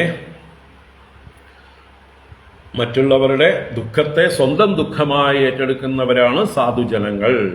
അതാണ് ഭഗവാനുള്ള ഏറ്റവും ഇഷ്ടപ്പെട്ട ആരാധനം എന്ന് പറയണം ഇവിടെ. നിശമ്യ കർമ്മ തത്ശംഭോ ദേവദേവസ്യ മീഡുഷഃ പ്രജാദാക്ഷായണീ ബ്രഹ്മ വൈകുണ്ഠശ്ച ശശംസിരേ. നിശമ്യ കർമ്മ തത്ശംഭോ ദേവദേവസ്യ മീഡുഷഃ പ്രജാദാക്ഷായണീ ബ്രഹ്മ വൈകുണ്ഠശ്ച ശശംസിരേ. ഈ ശ്ലോകം കൂടി ഒന്നുകൂടി മനസ്സിരുത്തിക്കോളൂ. നിശമ്യ കർമ്മ തത് ശംഭോഹോ ദേവദേവസ്യ മീഡുഷഃ. ഭഗവാൻ മീഡ്വാൻ എന്ന ശബ്ദം കൊണ്ട് അറിയപ്പെടുന്നു. മീഡ്വാൻ എന്ന് പറഞ്ഞാൽ സ്തുതിക്കപ്പെടേണ്ടവൻ എന്നാണ്. സ്തുത്യർഹൻ, പൂജ്യൻ. അതിൻ്റെ ഷഷ്ടിയാണ് മീഡുഷഃ. പൂജ്യനായിരിക്കുന്നവനും ദേവദേവസ്യ ദേവദേവനുമായിരിക്കുന്ന ശംഭോഹോ ശംഭുവിൻ്റെ ലോകത്തിന് മംഗളത്തെ ചെയ്യുന്ന ആ ശിവന്റെ തത്കർമ്മ നിശമ്യ ആ കർമ്മത്തെ കണ്ടിട്ട്, നിശമ്യ എന്ന് പറഞ്ഞാൽ കണ്ടിട്ട്, നിശാമ്യ എന്ന് പറഞ്ഞാൽ കേട്ടിട്ട്. ഒരു ദീർഘം വന്നാൽ നിശാമ്യ എന്ന് പറഞ്ഞാൽ കേട്ടിട്ട്, നിശമ്യ എന്ന് പറഞ്ഞാൽ കണ്ടിട്ട്. അപ്പൊ നേരിട്ട് കണ്ടു ആര്? പ്രജാഹ, അവിടെ കൂടിയ ദേവന്മാര്, അസുരന്മാര്, അല്ലെങ്കിൽ ഋഷീശ്വരന്മാരാകുന്ന പ്രജകൾ. അതുപോലെ ദാക്ഷായണി, സാക്ഷാൽ സതീദേവി അല്ലെങ്കിൽ പാർവതീദേവി. പാർവതീദേവിയും ബ്രഹ്മദേവനും വൈകുണ്ഠഃ ച വിഷ്ണു ഭഗവാനും ശശംസിരേ. ശശംസിരേ പ്രശംസിച്ചു. ശംസ എന്നുള്ള ധാതുവിൻ്റെ ലിട്ട് രൂപമാണ് ശശംസിരേ എന്നുള്ള ബഹുവചനം. അപ്പോൾ പാസ്റ്റ് പെർഫെക്റ്റ് ടെൻസാണ് ശശംസിരേ. നല്ലതുപോലെ പ്രശംസിച്ചു. ആരൊക്കെ പ്രശംസിച്ചു? പ്രജകള്, ദാക്ഷായണീദേവി, ബ്രഹ്മാവ്, വൈകുണ്ഠൻ. അപ്പോൾ സാക്ഷാൽ പാർവതീദേവി ഭഗവാൻ ഈ വിഷം കുടിച്ചതിനെ പ്രശംസിച്ചു എന്നാണ്. അല്ലാതെ കഴുത്തിന് പിടിച്ചു എന്ന് ഇവിടെ എവിടെയും പറഞ്ഞില്ല. ശ്രദ്ധിക്കുക, അത് ഭഗവാന്റെ മാഹാത്മ്യത്തെ കുറയ്ക്കലാണ് നമ്മൾ ഭഗവാന്റെ കഴുത്തിന് പിടിച്ചു എന്നൊക്കെ പറയുന്നത്. ഒക്കെ കൊച്ചു കുട്ടികൾക്ക് കഥ പറഞ്ഞു കൊടുക്കാം. പ്രസ്കന്നം പിബതഃ പാണേഃ യത്കിഞ്ചിത് ജഗൃഹു സ്മ തത് വൃശ്ചികാ ഹി വിഷൗഷധ്യോ ദന്തശൗഗാശ്ച യേ പരേ. പ്രസ്കന്നം പിബതഃ പാണേഃ യത്കിഞ്ചിത് ജഗൃഹു സ്മ തത് വൃശ്ചികാ ഹി വിഷൗഷധ്യോ ദന്തശൗഗാശ്ച യേ പരേ.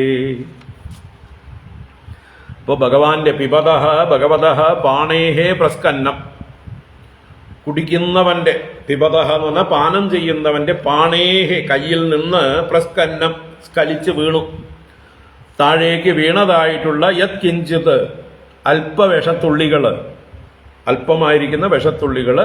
അത് ആരൊക്കെ ഭക്ഷിച്ചു? വൃശ്ചിക അഹി വിഷൗഷധ്യഃ അപരേ യേ ദന്തശൂകാഃ ച ജഗൃഹു.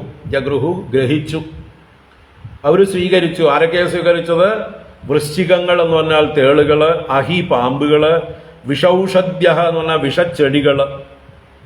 അപ്പോ തേള്, പാമ്പ്, വിഷച്ചെടികള്, പിന്നെ അപരേ യേ ദന്തശൂകാഹ മറ്റ് ചില വിഷജന്തുക്കൾ. ദന്തശൂകങ്ങൾ എന്ന് പറഞ്ഞാൽ വിഷവീര്യമുള്ള പ്രാണികൾ. ഇപ്പൊ എട്ടുകാലിയിലുണ്ട്, അതുപോലെ നമ്മൾ ചില ജന്തുക്കളിലൊക്കെ വിഷമുണ്ട് എന്ന് പറയും അല്ലേ? ഉണ്ടോ ഇല്ലയോ എന്ന് നമ്മൾ പരീക്ഷിച്ച് നോക്കിയിട്ടില്ല, എന്നാലും പറയും. ചില പുഴുക്കള്, കൃമികള്, വിഷമുള്ളതായിട്ടുള്ള ജന്തുക്കളുണ്ട്. അപ്പൊ ദന്തശൗകാഹ, ആരിലൊക്കെ വിഷമുണ്ടോ, വിഷാംശമുണ്ടോ ആ പ്രാണികള്, അവരൊക്കെ തന്നെ ഇത് നക്കിത്തിന്നു, ഇത് ഗ്രഹിച്ചു. ഭഗവാന്റെ കയ്യിൽ നിന്ന് ഇറ്റ് വീണതായിട്ടുള്ള ചില വിഷത്തുള്ളികള് ഇവര് ഭക്ഷിച്ചു. അങ്ങനെ അവര് വിഷമുള്ളവരായി തീർന്നു എന്ന് പറഞ്ഞുകൊണ്ടാണ് ഈ അധ്യായം ഇവിടെ പൂർണ്ണമാകുന്നത്. ഇനി മദനം തുടരുകയാണ് അടുത്ത അധ്യായത്തില്. വീണ്ടും കാമധേനു മുതലായിട്ടുള്ള ഐശ്വര്യങ്ങള്, രത്നങ്ങള് പൊങ്ങി വരികയാണ്. നമുക്ക് നാളെ പറ്റിയാൽ തുടരാം. ഓം ഹരി ഓം. ഇത് ശ്രീമദ്ഭാഗവതേ മഹാപുരാണേ പാരമഹംസ്യാം സംഹിതായാം അഷ്ടമസ്കന്ധേ അമൃതമഥനേ സപ്തമോധ്യായഃ. സർവത്ര ഗോവിന്ദനാമ സങ്കീർത്തനം. ഗോവിന്ദ ഗോവിന്ദ. നാരായണാഖില ഗുരോ ഭഗവൻ നമസ്തേ. നാരായണാഖില ഗുരോ ഭഗവൻ നമസ്തേ. നാരായണാഖില ഗുരോ ഭഗവൻ നമസ്തേ. ഓം കായേന വാചാ മനസേന്ദ്രിയൈർവാ ബുദ്ധ്യാത്മനാ വാ പ്രകൃതേ സ്വഭാവാത് കരോമി യദ്യത് സകലം പരസ്മൈ നാരായണായേതി സമർപ്പയാമി. ഓം ശാന്തി ശാന്തി ശാന്തി. ഹരി ഓം ശ്രീ ഗുരുഭ്യോ നമഃ. ഹരി ഓം. ഹരി ഓം നാരായണ.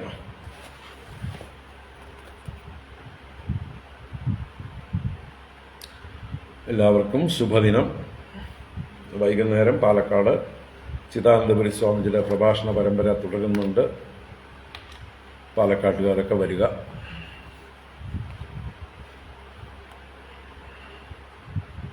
നാളെ നോക്കാം ക്ലാസ്സുകൾ. ഹരി ഓം.